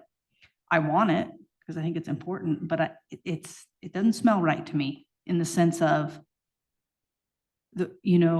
those positions were taken away because we couldn't afford them. And now we're going to double that. I think the two people that were riffed probably made that in combination No, they So- made more than that. together. Oh, yeah, they were way over. Okay, so I Yes. just want to be very clear that I'm very concerned about the rewording or the wordsmithing of a new job description when this is not a new job description. This is not a new job. This is a job that we want to fill again. And, updating or whatever, what have you, I know that this job has already existed.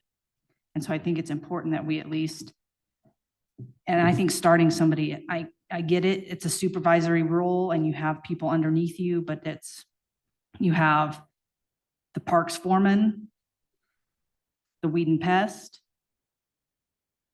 the office manager, and then the temporary workers, which we know as summer comes, that's more. You have to hire, you have to train, you have to do all of those things. I get it. And I know that we want to be competitive and you want to do those things, but I don't know. I almost feel like, and the surprise of it too, I guess is, that's all I have to say. Lance? Yes, Mayor, I guess we'd have no problem going back to the previous job description if that makes you more comfortable. Other duties as assigned could be the other duties. You're just trying to give somebody an idea of what their duties would be when you change a job description that hasn't been updated for 20 years. The other thing is that the tier wasn't changed.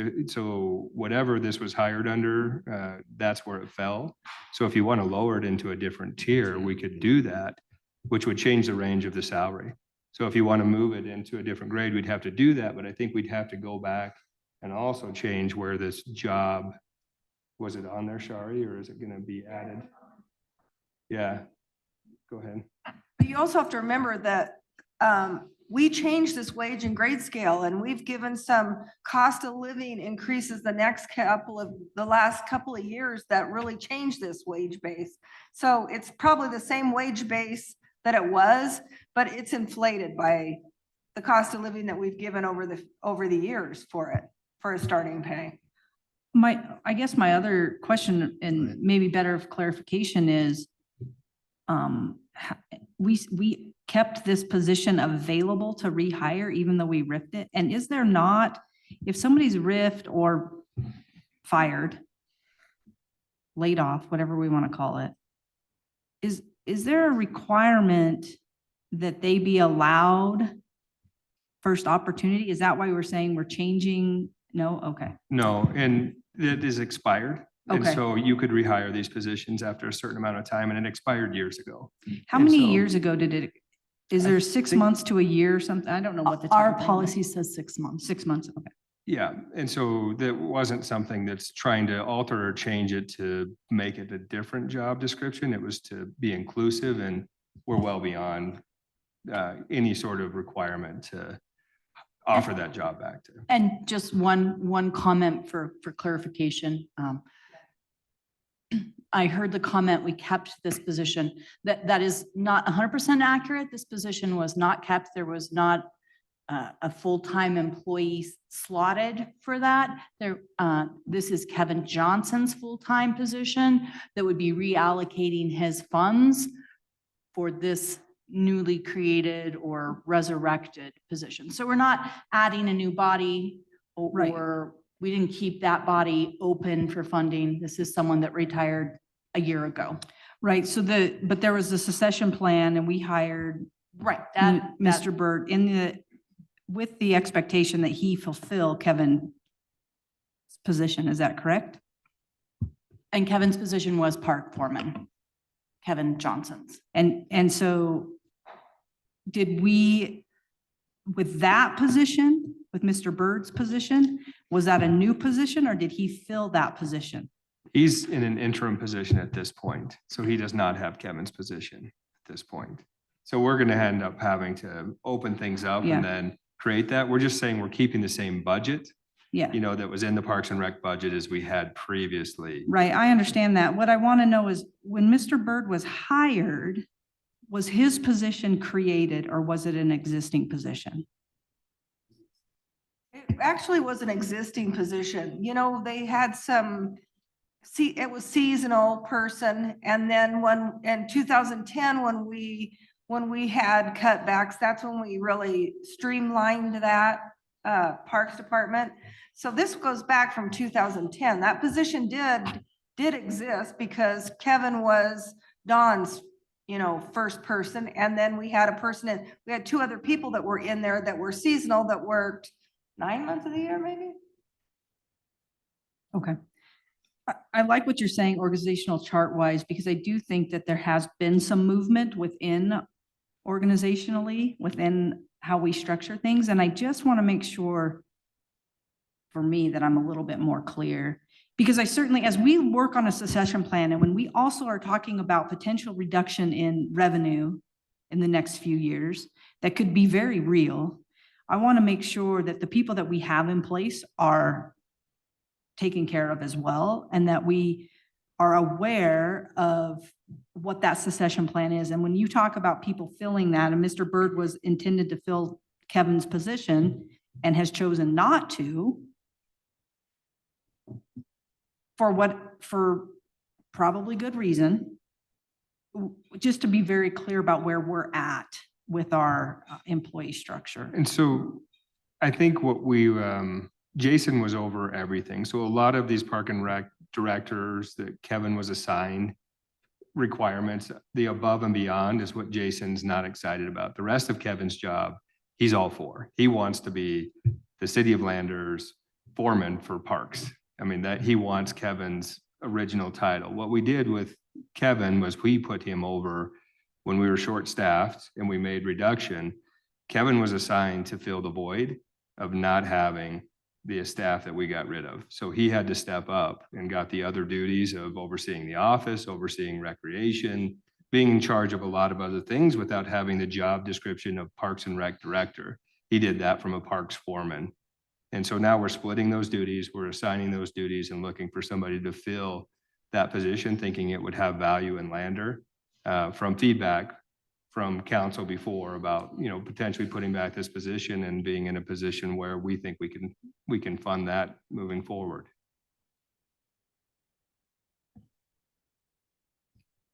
Okay, let's see. Thank you, Mayor. Lance, I appreciate this conversation that we're having. And I'm looking at the salary structure, and I realize one of the things for me that I need to do is look at the responsibilities of this job and other levels of jobs. In my mind, it's not jumping out at me with the clarity that I would want to see that this is at that level 12 position. So I think one thing for me is I need to look at some of the other positions and have a little better, compare, contrast directly there. And my apologies for not having done that prior to our conversation here. No problem. I didn't look at salary structure either, so we're both guilty. And so, that could be high, I guess, based on some of our other offerings and, where we've been recently. I think when you're looking at like an 11 is also includes a street supervisor and the water sewer supervisor. Maybe that's more of a realistic 67,814 base starting to 105,650. Maybe that's more fair and equitable even to those other supervisors, since those other supervisors don't have as many part-time kids. I mean, the Parks and Rec, the hiring and that for that department is large. I mean, Rochelle has spent a lot of time this last week on it, but you could put it in at 11 so that it was more equal with the other supervisors that we currently have. Yeah, and I think, thank you for that. I think another part for me is looking at what, not just compare and contrast across different departments, but also looking at the position descriptions for the two parks folks right now, what Lori's position is, and trying to look at all of that holistically, and are there components of this that maybe can be part of, say, Lori's position as well. So I guess what I'm saying is I have some homework to do. Councilman Hahn? I think the only thing I'd add to that is it kind of depends on if you're on the low end of the spectrum or the high end of the spectrum, in this salary base. I still, one other thing I'll add is what happens at the end of the year when they vote this tax in or don't vote that tax in. If we lose the 1 cent, or if we lose especially if we lose the half cent, because if we lose the half cent, then we have the transportation, we've got the airport, we've got a lot of, besides the lift money, I mean, we've got a lot of different things that could go on. So I agree. If we lose that, I hope everybody's thinking about, that loss and what we're going to do, because we do have a lot of high paying jobs in Lander, and the last thing you want to do is you can't hardly go back. So I don't know what happens if we go back to the old days where we had no money.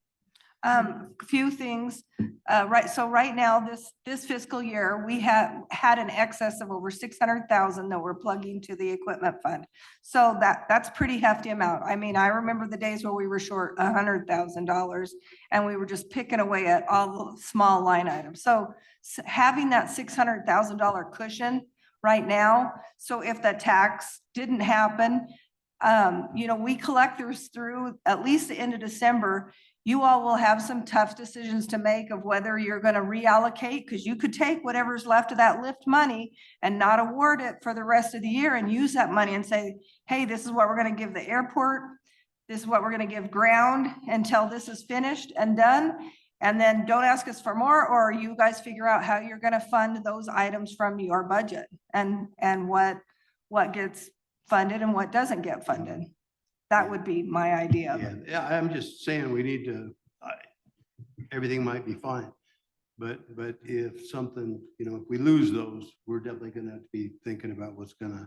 I would happen hope after that the 1 cent wouldn't, because it speaks for itself. We do have enough projects ready, shovel ready right now, it's just waiting for, we haven't got the documents back yet from the SRF.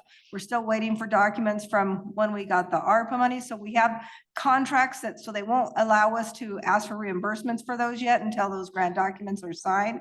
Kind of hinged on that. They're all sitting at the Attorney General's, but I would hope that the 1 cent tax would speak for itself to be able to pass, because we do have, I know people are disappointed. They're not happy with the roads right now. There's a game plan. People just have to be patient with it. We've paid for a lot of engineering. Lance has really been on the ball in looking at the streets and having them all prioritized, even past that next 10. So there is a plan. It just doesn't happen. It's just not going to happen overnight. Well, to add to that, there are a lot of people, I mean, a lot of people that are really unhappy. I mean, there are a lot of people that are really talking about the potholes, and at least that's what I'm hearing. I'm hearing those kind of things, but. Well, It I is would the- hope it those is the unhappy season. people, that everyone is speaking to the fact that getting that $45 million was huge.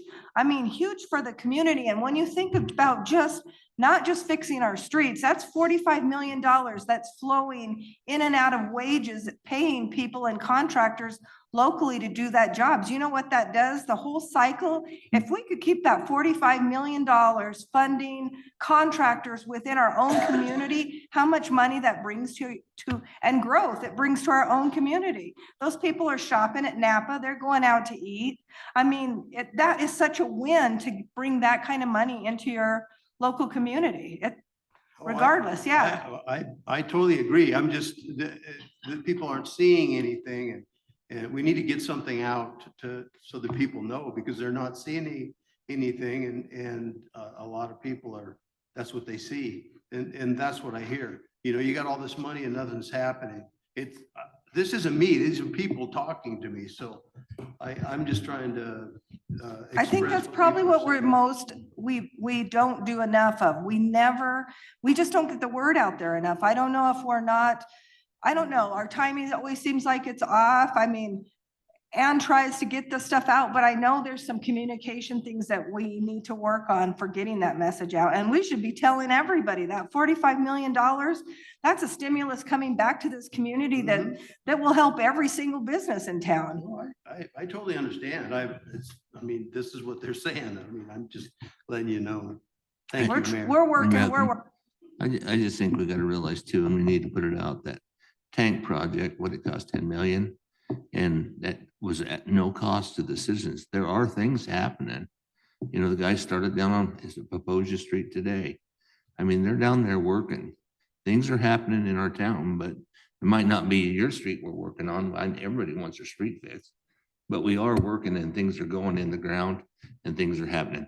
Like I said, at first people saying there's nothing happening, we need to tell them, hey, there's a 4 million gallon water tank, $10 million that cost us nothing. It was all grants and funded elsewhere. So that doesn't come back on the citizens here and water rates or anything like that. So I think we got to remember there are things happening. We got contractors working, but it might not just be, to drive up the canyon, you'll see great things happening. Is that in town? No, but that's our water tank. That's our infrastructure. And I think we forget when people talk to us and say, well, there's nothing happening. There is things happening. You don't, it's just not on your block, and we're sorry, but we would like to do every street in town. But 45 million won't do every street in town. We got 45 projects that ready to go, I think, that we can pick from. Am I right? Not 45. We have 9 projects, you know. No, the 9, but you had a list of Oh, as far as 45 extending different out. projects. Yeah, and you know, we're doing infrastructure based on not what's just failing on the surface, but what's failing underneath. Right. And so, you know, that's where we've got to go from the ground up and fix these things. We could paint it black and make it look nice, but it's not going to last. You're going to be tearing right back into it. You know, Lincoln Street was a disappointment for me, you know, just to be very honest, and not getting contractors to bid our local jobs. That's another one we're trying to tackle right now. We're looking at, you know, what does that mean for SRF, or working with contracts differently? Can we work with one contractor over 5 years? We're exploring options, and we're going to come back with solutions on those ideas. But, you know, we've got to get somebody in here willing to put that money in the ground for us, or nothing's going to change. And so we're trying to solve that, and we're hopefully going to come back with ideas, you know, bounce them off you guys, make sure that you're okay with them. But, you know, we're exploring opportunities. We're hoping Lincoln comes back with some bids as well. You know, if we can make that happen, that would have been a whole different scenario as far as what was going on in town and what you'd be hearing. You'd be hearing, when are they done with this? They're affecting my business. I can't get in and out of my driveways, and all of the other things would come with major construction in a commercial area. But we'll get there. I know it's been tough. Okay, just one more, Councilman Hall. I've heard that since I've been here. And projects keep getting pushed and pushed and pushed. And nothing is, I'm sorry, man. Like, I talk to so many people. Like, I'm not just talking to one group, I'm talking to lots of groups. And they're all saying the same thing. They're saying, where's our money going? Where's the 1% sales tax going? What is happening? And why, when the potholes are getting fixed, why is it 71 construction? Why isn't it our people that we're paying a wage?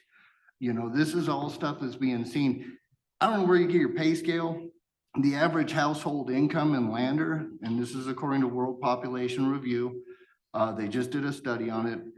Average household, that's not one person, 82,844,000. That's for 2 people. And most of those 2 people have kids. So for a single person, the total cost of housing, that's food, childcare, transportation, healthcare, taxes, and other necessities for a single person in Lander in the year of 2020 was $35,449.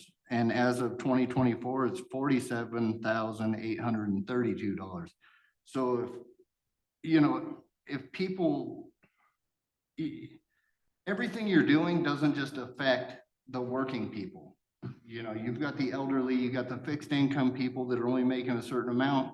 We keep giving out raises, we keep on raising taxes, water, sewer bills and everything. It's affecting these people. And the groceries, everything is so high. And then, you know, you got the elderly walking down the street falling over because they got big potholes in their front yards and everything else, you know, in the streets. We got to do something, whether it's a small overlay or you got to show the people something. Nothing is happening. That's the public's money that you're taking, and nothing is, you know, you might have, yeah, we got a water tank going in. Is the city crew putting it in? I'm sure they're probably helping, but we still have other city members, you know, crew members that could be filling potholes or, you know, working on those other projects.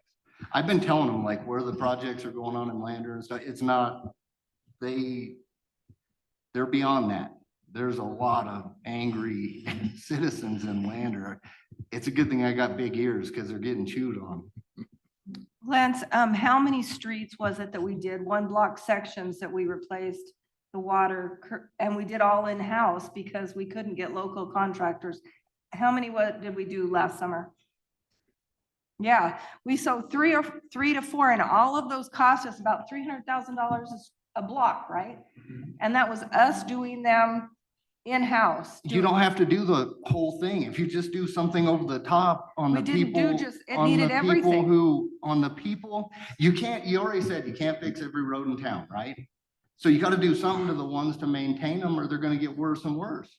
If you don't do some upkeep, you're gonna be, it's not gonna repair itself. You gotta have something. It doesn't matter if it's gonna last 6, 7 years. That could buy you time to get the next job done, I'm not disputing that, but we paid for a service that went through all of the streets in Lander, and they graded every single one of them on what was left on it. How many years ago was that? And that was optional money that used it. That's what prioritized the streets, was the study that was done, or the survey that was done, and that took care of everything below it. I've had a year and a half of hearing about study after study after study, and nothing is getting accomplished.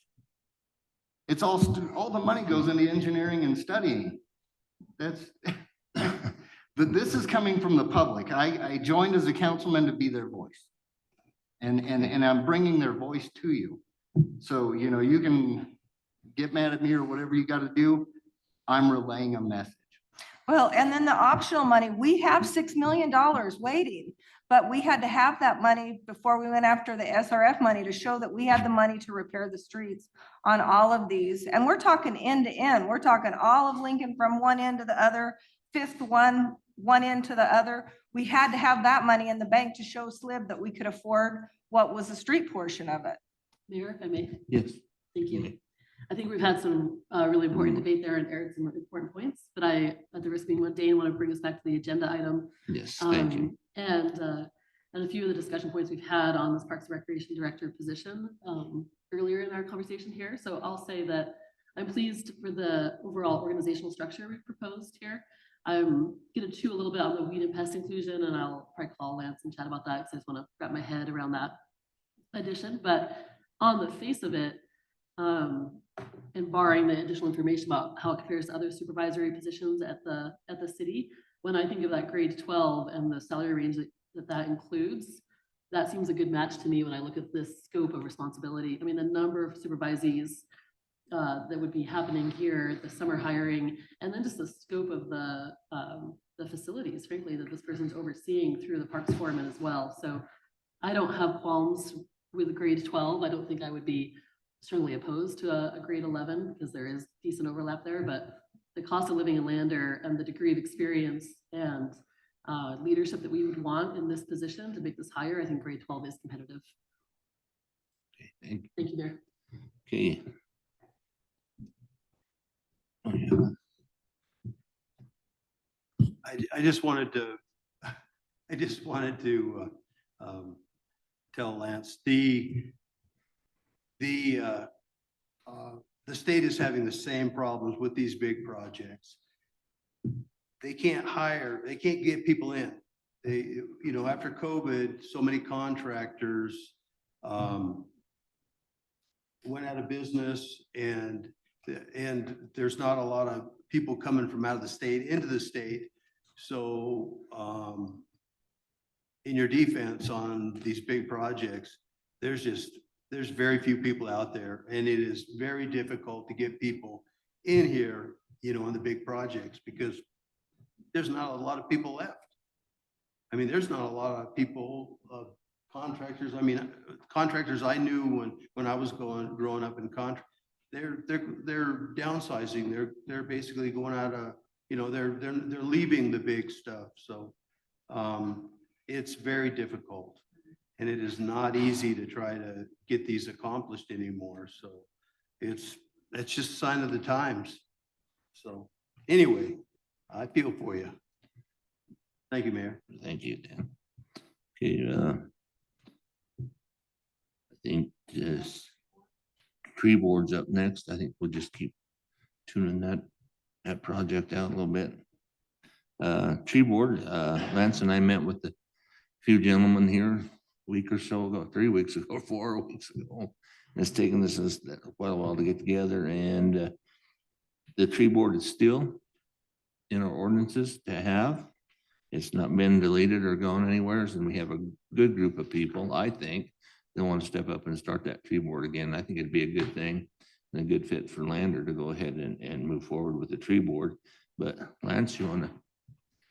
Sure. Can I invite Don up, and would you like to sit up front and we can talk about the tree board. You know, the reason I wanted to talk about the Parks and Rec director position is because that would be the person that I think would be a good fit if we added that position to interface with the tree board and to continue to have those meetings, discussions, coordinate work, and be able to utilize their benefits.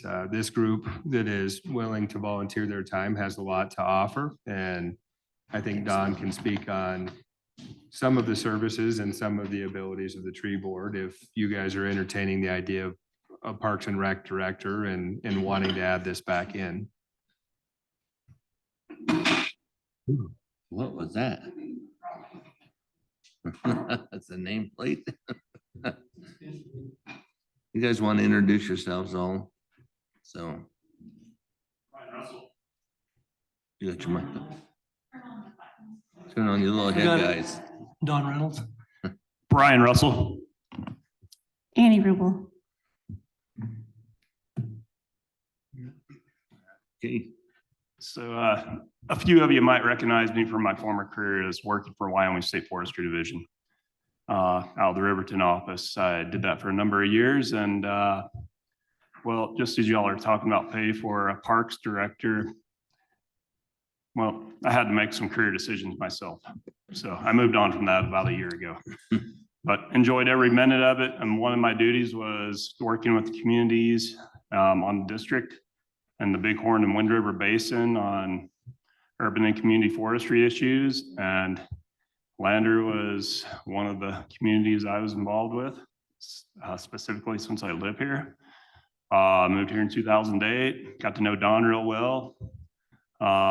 We worked together, worked with the tree board quite a bit, organizing projects for pruning, you name it, tree planting. And a lot of that was at no cost to the city. There were grants through state forestry that helped assist with the tree planting, et cetera, and in-kind hours from tree board members. So long story short, we still have a tree board on the books, at least as of last year when you all submit for your paperwork to Wyoming State Forestry Division for the Arbor Day and Tree City USA program. And it was one of my goals to eventually get an organized tree board back together. So I started where we left off. We still had, I went down to the Parks Department and talked to Lori and got the email list of everybody that was involved and set up a meeting, an informal meeting a few months ago, and wanted to know if people wanted to be involved with, an organized tree board again. And so there is that volunteer spirit to have that tree board in Lander, Wyoming. So we're just here to ask you today to take into consideration of formalizing that. And I'll just go through a few talking points that we've talked about over the last couple of months at our informal meeting and discussions via email. And I first off, I just want to say Lander's been a Tree City USA recognized by the Arbor Day Foundation and State of Wyoming Forestry for 34 years now. That's one of the longest standing ongoing tree cities in Wyoming. There's been a lot that have been failing over the last couple of years. So just want to hit some high points here. We're interested to ensure the city continues to maintain the Tree City USA status through Wyoming State Forestry and the National Arbor Day Foundation. Also, as a volunteer group with some experience in trees, you're getting a former state forester. There's a few people that are certified arborists through the International Society of Arboriculture that are also on this, either retired or acting. We'd like to, make sure we're staying current with the tree ordinances and update if necessary.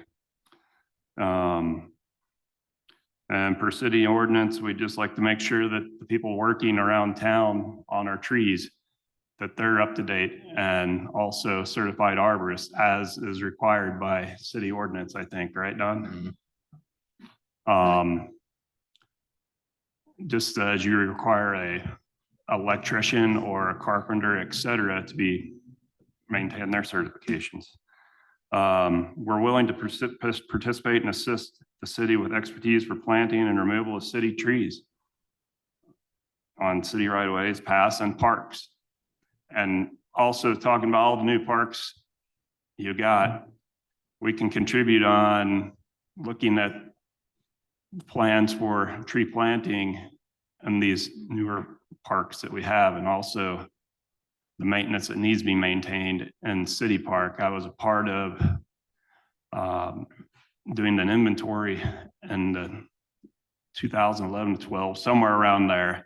It escapes me, but we inventoried every tree in the city parks and along Main Street at the time. Those inventories are hard to maintain, so Safe Forestry kind of got out of trying to do that, but also just, you know, assist with basic recommendations. But long story short, assist the city with master plan, with planning of the new parks, with tree species spacing, planting specs. And there's other problems around our pathways, et cetera, with beavers, and looking at how we might be able to mitigate the effects of the damage they're doing to some of the native cottonwoods along our pathways along the rivers, et cetera, which that's a natural succession as we know it, but do we need that natural succession within the city? Probably not. A few other things, we'd like to work, you know, definitely like to have somebody with the city to work closely with, as Lance was talking, that city parks director is very key, and that's the person I've always worked with, whether it be Lander, Riverton, Cody, or Powell. I feel that all those towns that were on my district were very similar in caliber as far as parks and size and population and et cetera. And that Parks Department director always was a key person to organize, at least organize meetings, and also keep you all up to date on what's going on. And the other thing is provide a risk assessment advice on any trees that could impact or damage city trees, infrastructure, or residential property. And that's all I got. And I'll close on that. Don, did you? I think that this group could be a valuable asset to the city as a volunteer organization. It shouldn't cost us any money. We definitely would work very closely with Lance and Jason, or the Parks and Recreation Director. I think it's a win-win situation for you all, and I think we can start getting our urban forest back in shape again. There's some things we can do that hasn't been done or couldn't be done in the last couple of years. So we've got years and years of experience on that list of those people in front of you. So I think the ordinance says that the city is established a tree board shall consist of 5 or 7 members. So we're right at the 7 with the people that have volunteered. You have to officially appoint the group. You should have a liaison that deals with the tree board. And then, of course, we'd have a very open communication with the Public Works Director and or the Parks Foreman. We can do this. We've done it for years and years. We're just picking up where we left off, 2020. And do you have anything, Annie? I'll give you a chance to talk too. Oh, mostly supporting so we can be a little more streamlined, but I mean, I was on the tree board for, I think, at least 4 or 5 years before I shut down, and it was really nice to have a bunch of people actually get together and discuss these city trees, and then also have our seedling giveaway and different outreach to more of the community members to allow people to know what we do and why trees are important, why Tree City USA is important. Really like to see it come back. Okay. Council questions? Councilwoman White? I think this is an absolutely incredible opportunity to have a group that is so dedicated and knowledgeable about this and willing to be so active in it. We would be nuts not to embrace this wholeheartedly. Councilwoman Sewell. Thank you. I'm not sure if I'll be able to speak, but yes, ditto. Thank you for coming to us.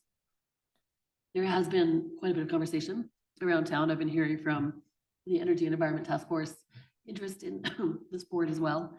And so You're fine. maybe we can have some coordinated outreach and some further discussions about how to partner with them and work on their emissions reductions goals that we have as well. So I wanted to say more because I'm thrilled. Thank you for coming with us, but I'll stop on that point. Okay. When Dawn first approached me, I thought it was a great idea. And I mean, to get people that are on there that have been here with their expertise and stuff and helping us even going into the new park stage and with our new parks and stuff, I think it'd be great to have the tree board back. I think we said we'd rejuvenate some of this stuff after COVID, and I think the time's starting now, so. Mr. Mayor, we do have a copy of the ordinances. There's actually two ordinances, and it outlines the duties and responsibilities and what the tree board and the city council can do. I would recommend that we have your city attorney look at these to maybe see if there's any changes or updates or there's things, because all these are enforceable by code or ordinance, and we don't want to make sure that we're not either overstepping or we're missing something. So I'd like to give you guys a copy, and I'll make sure that Yeah, the attorney gets a copy too. yeah, I'll get him to Adam. Yeah. He's gone this week, Yeah. so. Okay. Yeah. Here, I have two Yes. minor points. No, you And go. more oxygen to say them, I think. A question and then a comment, or maybe two questions, actually. So the Muni Code version of the ordinance I'm looking at says 5 or more members appointed. Did I hear you say 5 to 7 instead? Under ordinance 854, it was enacted in 1991, I believe. It says 5 or 7. Okay. Or 7. Yeah, let's double check that. Yep. It said 5 Muni or Code, more, there's so. always Yep. these ghosts in here. but That's I'm what I seeing- want to make sure that Yeah, that's 5 or all more. cleaned up. And then are you suggesting, Mayor, if I could do a follow-up? I heard you say liaison as well as close coordination with the Parks and Recreation Director if approved and hired. Are you suggesting a council liaison in addition to that staffer? Yes, ma'am. That's what it used to be. There used to be a liaison from the council for the tree board, just like airport board, golf course, all that. So That makes it'd be sense. nice to have a council liaison. Yeah. Yeah. It was. Those two. Cool, thank you. Okay.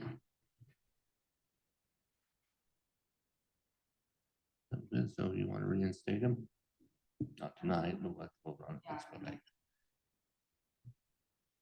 So, Mr. Mayor, if you do choose to go forward for this, after the ordinance has been looked at, could you take the action to appoint so we can get these folks engaged and, sooner than later? Once I said to be at the If next. it regular meets your council meeting. criteria? Right, Okay, thank you. it'd be in June. Mayor, if I ask a Yes. question on that point, I mean, I think this is delicate because we have such an engaged group who've already been organizing and are willing to spend the time, but I do wonder if we could put out a short public announcement seeking of nominations, just do a more broad brush just to see and get a chance. And then, see who applies. Okay. Not to slow us down too far. A couple weeks or so of announcement of that. Thank you. All right, sounds good. Anything else, Don, you guys? Ryan? Any? Thank you. Appreciate the volunteerism. Thank you. Thank you all. Yeah, appreciate it. Thank you, I'm guys. gonna leave you Thank with you. some copy.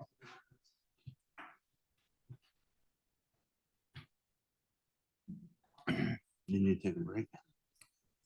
Oh, Yeah, yeah. Okay, thank you, guys. All right. We'll move on to WRTA Master Plan. Tim, you're up. Short and sweet, right?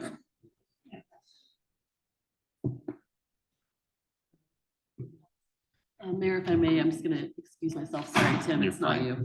I'll look forward to watching the Zoom. That's the interim. I'll just- He's gone this week, so it'll be next week. I think when they come in. I'll do it. I guess you go ahead and get started, Tim. Sure.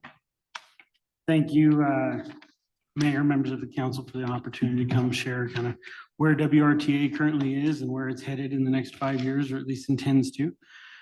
I should preface that is leaving me to discuss at the end of an agenda, transportation will make for a very long night. So No, we got fee schedules after you. do we? Well, regardless, so I will go ahead and be as respectful as I possibly can with your time.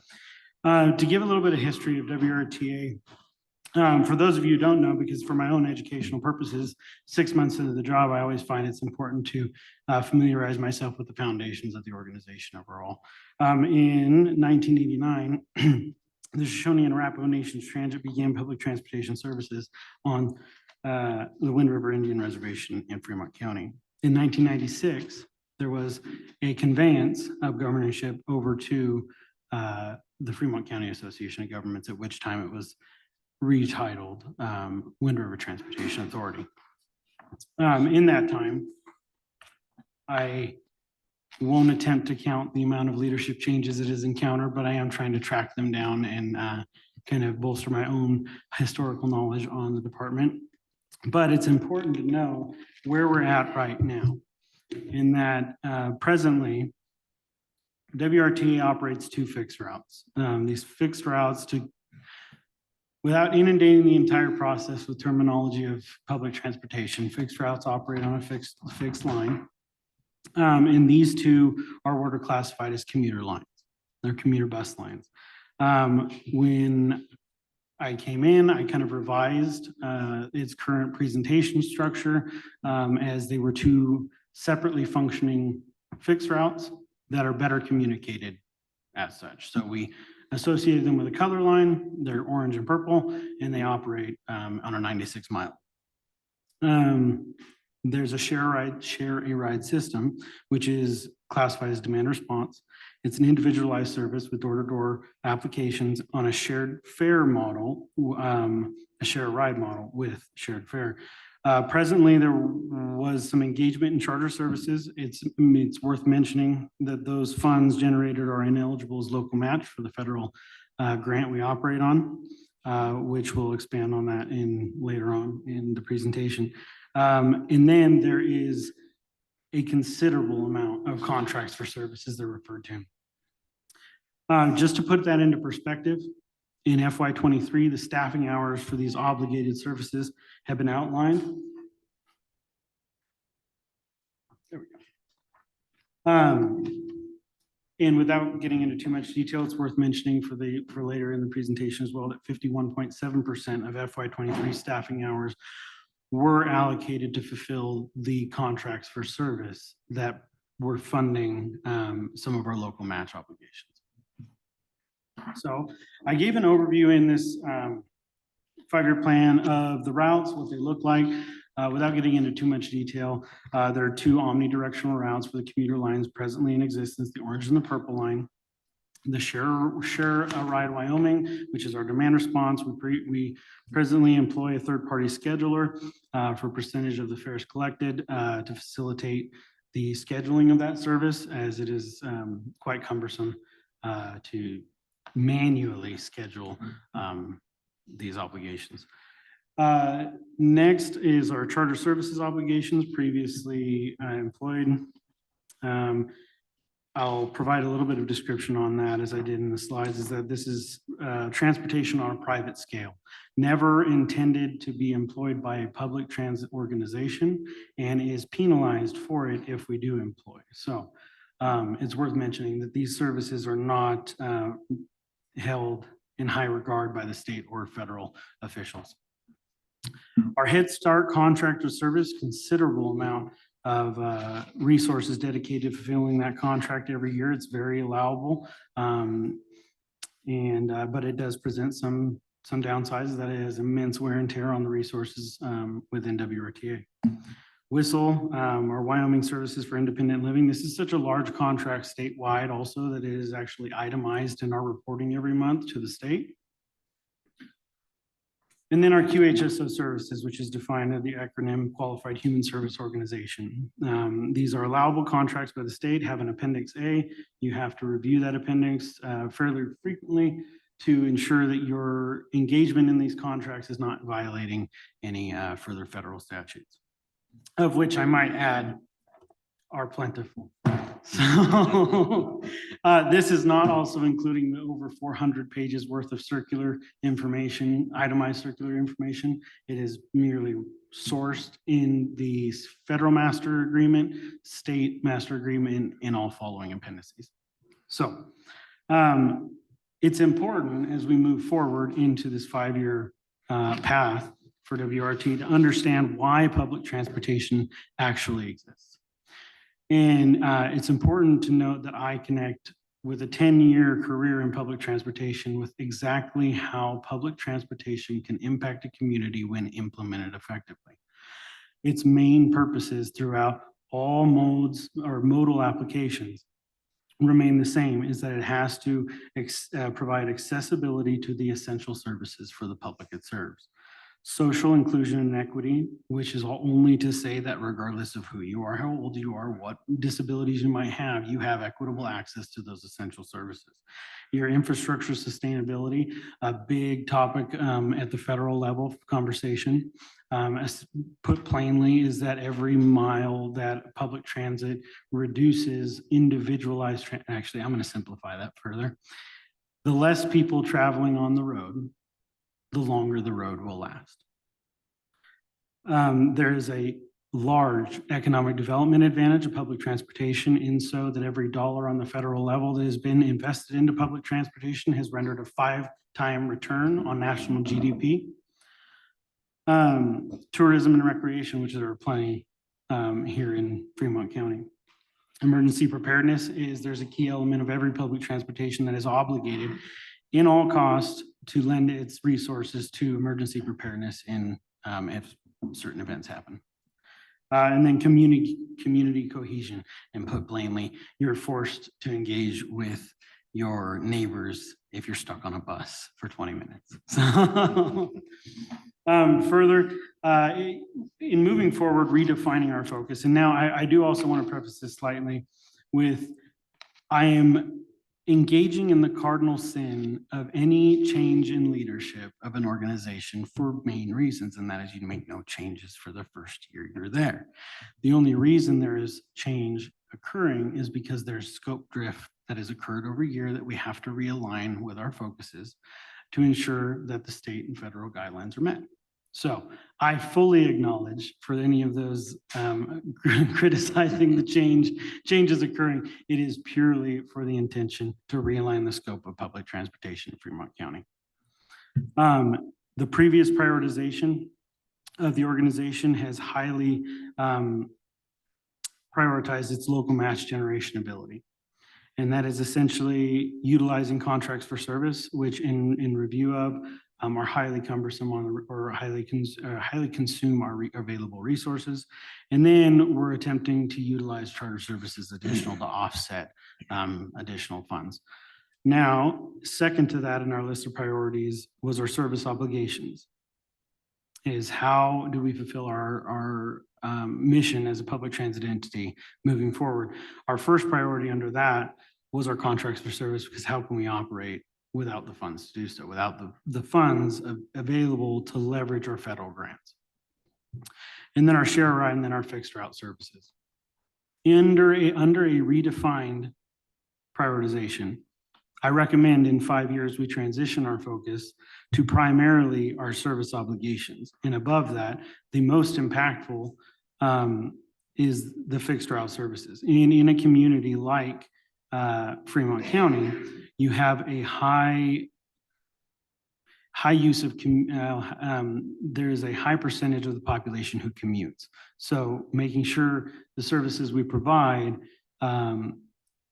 weigh heavily towards that commuter need. And then your intercity lines, there's not really an exponential amount of need for inner city transportation. So as we walk our way through the rest of this, it's worth mentioning too, that as we make recommendations for any inner city transportation, the modal obligations remain fluid. And I'll explain that further. So as we work our way down, fixed route, demand response, and again, I'm trying to be mindful of your time. And then lastly on that priority list is our contracts for service. Then we meet our local match generation. We should always hold in high regard our first and utmost priority of providing the service and be supported by the community and the environment that we're in to ensure that our local match generation is met to our fullest obligation or to our fullest capacity. And then there are several sources of revenue at our disposal. Our local government funds, 0.5% economic development sales tax, and our general revenues, any subsidizations we receive. New on this scope is advertisement revenue and special route guarantees. We'll explain those in depth moving forward. So in 5 years' time, where do we want to go with this redefined priority? Like I said, our most impactful are fixed route obligations. I'm recommending, and again, I would like to highlight that the modal obligation of these might change. They might not be fixed route. They could be micro transportation. They could be demand response services. But the service in its conceptualization remains the same. So with that, we've analyzed our communities in Fremont County, which I should say within Wyoming, Fremont County's potential application of public transportation is vast as far as service area is concerned. It is and if I remember correctly, the county in Fremont County is larger than the state of Rhode Island. I believe that is correct.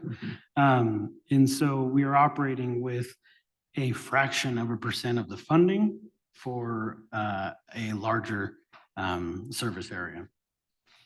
So moving on, commuter lines, express commuter, that's the yellow line, which we'll go into depth to. Any inner-city application, which would apply then to Riverton or Lander.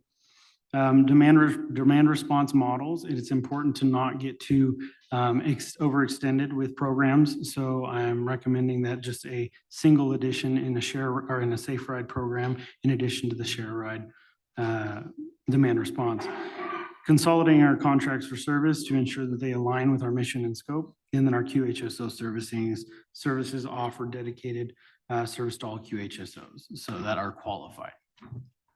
In that 5-year time, with redefining our focus and prioritizing our resources, our hope is to transition our resource obligation to better reflect our expectations, which would be roughly 54% on fixed route, 36% demand response, none on charters, and 9% on fulfilling our contracts of service. And the result of this would be a fully integrated rural transportation system, which was worth mentioning does not presently exist in the state of Wyoming in its most effective model. The closest resembling factor would be Jackson or Teton County, which does not service the entirety of Teton County. So that being said, Fremont County is a prime candidate for the first implemented integrated rural transportation system in Wyoming. So my request as a public transportation nerd would be to be the model for the transportation in the rural county. How we do that, right? And it's worth mentioning too that these models have been implemented not in the state of Wyoming. Your contacts through Nebraska has a fairly developed rural transportation infrastructure. Texas is shortly behind them, using those models to effectively and efficiently implement this kind of a structure in using peer review data as well. Going through that, and I could go on for days about the specific intricacies of each recommendation and their modal applications. It's important to note that our present commuter lines of orange and purple are 96 miles in total length. Their frequency is erratic, but we are working to stabilize those. They're presently about every 5 hours. And we're working to maximize our impact and reduce our overall costs. In doing that, we evaluate on a metric of cost per passenger. Roughly, or currently, WRTA's cost per passenger on their fixed route rests around $38 to $42 per passenger. It is an incredible investment. There are a couple factors that need weighed on when we're considering that, and that is these are commuter lines. These are not intercity buses. Your population density, which traditionally drives that dollar amount down, is just not there. So our realistic expectation moving forward is in this five-year plan. I would like to see our cost per passenger reduced to roughly $20 per passenger. And that would be a realistic number for this model of transportation. In addition to that, in the recent, or in the near future, I should say, the yellow line, which I did just finish up its scheduling model, should launch within the next couple of weeks. This is kind of our first step in reprioritizing our resources, taking those present fixed route lines that do not generate an exceptional amount of ridership, and reprioritizing those resources into a model that would based off of population density. And obviously population density would derive that we service in more frequency the populations of Riverton and Lander. And the community, and thanks to a study done in Hudson within the last year, we now know that 6,800 vehicles travel between or to and from through Hudson, either to or from Hudson, but throughout that pass through each day, 6,800 each day. So in 5 years, and I venture to say possibly within 3, if we could capture 5% of that that daily commuter travel, we will have quadrupled our total ridership annually. So scheduled to launch July 24. We're a little ahead of schedule. We're shooting for June 14th. On that, it's what's referred to as an express commuter or in higher frequency. With this application being rolled out, the cities of Lander, Hudson, and Riverton will now have transportation every 2 hours between the hours of 6 a.m. and 7 p.m. So it's a huge increase in service with with actually a decrease in our overall budget line of $15,000. So we were able to kind of maximize the use there. Now, in this would require substantial increases in funding, but Blue Line, whatever that might look like, again, modal applications might change, would service the municipalities of Shoshone and Du Bois. Often forgotten about, but has potential impact for workforce commuting. Not only to include that the state did mention that Shoshone would link us to an intercity or an intracity bus line. I think it's currently contracted through La Bus. I might be wrong. I might have to possibly Arrow, but it is it might be Arrow. But that would connect the entire system into an intercity, an interstate commuting system. Then a red line, obviously the inner cog of the entire functioning system would require some kind of intercity transportation within the city of Riverton. Overall, the cost is, as far as public transportation go, relatively low, but in comparison to the future expansions, a little higher. We're looking about $250,000 in total for an additional route of this size and frequency. And then my personal favorite is the Green Line Lander intercity seasonal trolley. Pure conceptualization at this point, but has a relatively impactful tourist, I'll call it a vibe to it. But for some reason, there's not been a trolley application in an area that's been so heavily influenced by previous train travel, which is the traditional application of a trolley line. But again, all of these moving forward will require significant public involvement and intake. So yeah. Now, the ultimate question of the visionary in the room is how do we get there and what do we do? And how do we pay for it? And we're going to walk you through. I'm very concerned why that is so.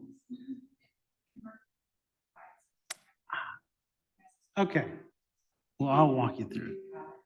Okay, wonderful. Okay, good. So by reprioritizing a good percentage of the resources which are already in existence, just need to be transitioned around. By minimizing our obligations under our contracts, we alleviate our resources needed. Now, I want to specifically pinpoint and clarify that I do not in any way mean that WRTA would step away from contracts of service or the contracts that are presently being fulfilled. Having an extensive background in public transportation, my motives will always lie with ensuring that the needs of the transportation needs are met. How we meet those and how we facilitate that transition is through collaboration with other public transit providers. It is once more worth mentioning that Fremont County is one of the largest recipients of federal public transportation dollars in the state of Wyoming. It has it has the most amount of subrecipients through the state, right here. So I recommended to the state that they initiate a transportation summit in Fremont County, bringing all players to the table to analyze where our service gaps are and how to fill those gaps through collaboration. That is actually in the FTA master agreement, which if we had more time, I'd love to read for you in totality. It is incredibly entertaining. But it emphasizes the need for recipient collaboration to ensure. So all that to say that how do we transition those contracts is through collaboration. It is perhaps in everybody's best interest if a provider and Lander take over one of these contracts, which mainly might service Lander, then an agency who's headquartered out of Riverton has to then deadhead its way over to provide that transportation. So it's just an efficiency increase in use of resources. Now, any future charter services would need to have a qualifier, a QHSO qualifier to be performed. Now, the reason that is because I should mention that every mile we perform of charter services is a percentage deduction from our reimbursable expenses. So we essentially take every mile that was performed that month of charter services, and we take from that a percentage of total mileage traveled in that month, and we come out with a percentage. That percentage is then deducted from our entire monthly reimbursement. So when taking that in, I don't necessarily agree with it either, but taking that and then running a cost analysis, our last charter that was performed made $30. So the use of resources, time, and what we could be doing with it only brought $30 in profit. So it really does not serve the purpose it's intending to serve or attempting to serve. And it in many ways penalizes the subrecipient for interfering with private commerce, which is directly mentioned in the master agreement as well. It's viewed as an interference with private commerce, which is why it isn't such an incredibly lengthy process to undergo. There is a registry that the FTA coordinates that we have to, without laying it out entirely, we have to reach out to every provider on the registry, which we have no discretion in who's on that registry. And there are companies out of Maine and Canada and Florida that are on this registry as a geographical service provider to our area. Makes no sense. They're often as confused as we are as to why we're sending them an email. But our master agreement mandates we send them an email, which oftentimes, once we fully implemented this process, ends up with us not being the provider anyways. So WRTA, as soon as we send that out to the 69 providers on that registry, we cannot step in unless it goes 14 days without engagement. If at any point, which unfortunately just happened, any agency at this point in the entirety of the United States and Canada steps up and says, I will be willing to do that charter for 4 times the quoted cost you quoted, we have to back away. We do not get the discretion. So just to give you perspective into how heavily regulated charter services in the public transportation sector are, that should provide some context. So I'll get back on track, I promise. Fixed route, slowly integrating additional routes and as resources become available, hence the yellow route, and as we move forward. Demand response, Safe Ride is scheduled to launch July 1st in full, which this program in depth could look many different ways depending on public feedback. Its initial launch will have it servicing Friday and Saturday nights, the municipalities of Lander and Riverton, anywhere between 8 p.m. and 12 a.m. To hopefully impact those impaired driving statistics. As we develop the program, it could extend its service. It could be serviced. I mean, it could be serviced 5 days a week. A lot of it depends on public input. What we want to see, this is not a direct copy and paste from UW's program or Casper's program. This is kind of what we think would be most impactful in first with conversations with Governor's Council for Impaired Driving. But it is scheduled to launch July 1st. Funds are already available, and I would like to plug that Lohr Foundation did provide the local match for fiscal year 25. And then our paratransit services, which will be further developed as intercity transportation comes online. Broken out into each fiscal year. To summarize it, operations will continue to come online, additional fixed routes, additional demand response services with a capital procurement plan. Now, I do have a soft commitment from the state that for the next 5 years, our request of up to $1 million in capital procurement will be fulfilled as long as our match is met. They are quite excited about the potential in Fremont County. And so I laid this capital procurement plan out, which basically we have a lot of upfront costs coming in the next 2 fiscal years, which exceed about 1.5 million. And that's simply to just leverage the amount of funds necessary to replace a severely aging fleet. Buses are not cheap, and especially if you're buying quality equipment, which will last upwards of 12 to 15 years, you will not procure it for less than $500,000 per unit. Anything less than that will have a significantly shorter lifespan. So what we do have is in the first couple of years, we have a pretty steep incline in capital procurement. And then over the next 3 years following that, it'll steady out and begin to decline. And then year over year after the 5-year plan, will steadily decrease and find kind of a steady plateau to just stabilize out. In this 5-year plan is a huge piece, at least expense-wise, and that's transit software. Presently, there are no transit software employed in WRTA, and it's going to eventually be questioned as to why.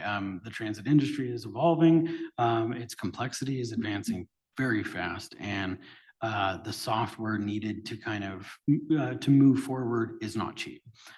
First on our list is demand response software. There's multiple providers, but we can bet that the demand response software year over year will cost at least $95,000 to $100,000. And on top of that, that is scope specific to demand response. Additionally to that, you have fixed route in the following years, which is upwards of $150,000 per year to employ. So that's $250,000 in total just for your demand response and fixed route softwares. That's not including your fleet management softwares or your digital fare collection systems, your transit administrative software, all of which is lined out in a 5-year procurement plan. So the big question, we have fiscal year layout of a rough outline of how we would spend those funds and where are we getting the funds? So how do we pay for it? We have to understand how public transportation funding works, and then determine what tools we have. And this is just to kind of get you guys all caught up into the in-depth conversation of transit funds on the federal and state level, which I'm sure everybody finds equally as exciting as I do. But WYDOT essentially receives from the FTA. Your eligibility for which program is determined on your population, as Fremont County comes nowhere close to the single urban 50,000 in population. We are required to apply for 5311 and 5339 funds. The only 2 entities in the state of Wyoming that are eligible to apply directly to the FTA for their formula funding is Casper and Cheyenne. The rest of us, rural transport, which I should include, also includes Jackson Hole, Wyoming, have to apply for 5311 funds, of which there is a smaller percentage of. And then, once those funds are received by YDOT, all of the subrecipients apply for those. We receive those funds, approve, and it's worth mentioning as well that the approval of those funds is heavily dependent on impact, which is measured by ridership and responsible use of these funds. Our ridership can be better. I'm impressed it's doing as well as it is for as rural of a setting as we're in. I know it can be maximized, and we are going to strive to do that in the next 5 years. And then once we justify those additional funds or those funds to the state, you are essentially broken out into 3 different categories: your operating, your administrative, and your maintenance funds, which are matched at different percentages, right? For operating funds, we have to come up with 44%. Administrative and maintenance, we come up with 20%. That is actually a significant amount, especially for maintenance and administration, that we only have to come up with 20%, and we leverage 80% of those federal dollars. It's an ongoing conversation in Washington, D.C. and in even Cheyenne of how do we decrease the amount of local match for the operating cost. That has been debated year over year and rarely actually decreases overall, except during COVID. It was 100%. But what tools do we presently have in Fremont County? Our 0.5% sales tax for economic development. We will employ advertisement revenue, route service guarantees, contracts for service, and with any luck, local government subsidization to help seed the program of this transition. Our prior use of the 0.5% economic development sales tax, it stabilized WRTA as an operation. You can see the remnants of it. Even as I came in, WRTA was in shaky ground, and I cannot credit Gary Michaud enough for what he has done to stabilize that foundation. And so, I've echoed it over and over and over again, and Gary Michaud put WRTA on a springboard that has unlimited potential in Fremont County, and I am humbled by having the opportunity to facilitate that. But its previous, our previous use of the 0.5% sales tax has stabilized the operation. We have a severely aged fleet, and these things take time to rotate. There is still a cumulative mileage of 3.5 million miles on the WRTA fleet, and we've seen only 1 brand new vehicle roll through the garage. So we are scheduled to receive 4 in the next fiscal year and 3 in the year following that.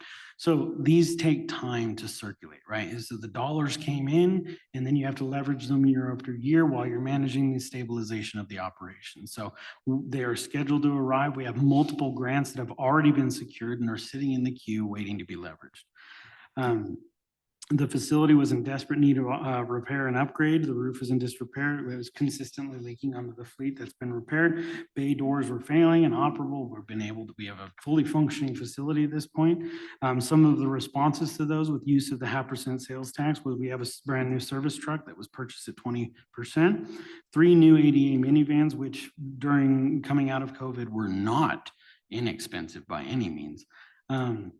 That were purchased at 20%. We were required based on just a desperation at that point to purchase 4 used buses, which were purchased at 100%, and then the facility was repaired. So future use of the 0.5% sales tax is divided into local match of 5339 and 5311 based on our other abilities to leverage additional dollars on 5311. So what we would do for our capital local match is if we have the ability in the next 5 years to seed that local match 200,000, we would in turn leverage $1 million in federal funding year over year. That has a huge impact over the course of this 5 years for the capital assets in WRTA's arsenal. 5311 matchability, that takes a few different layers to actually to leverage the entirety of it, but with seeding the additional, which in FY23 would have been 190, we could. Oh my goodness! Somebody's toying with that. Uh-oh. Okay. Well, we can walk through it manually. Yeah, I see.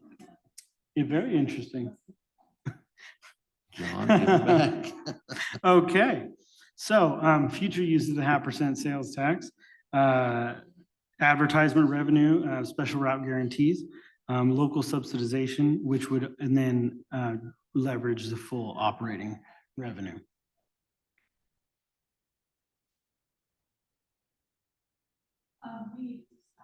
Okay. Oh, wow. You can go ahead. Yeah.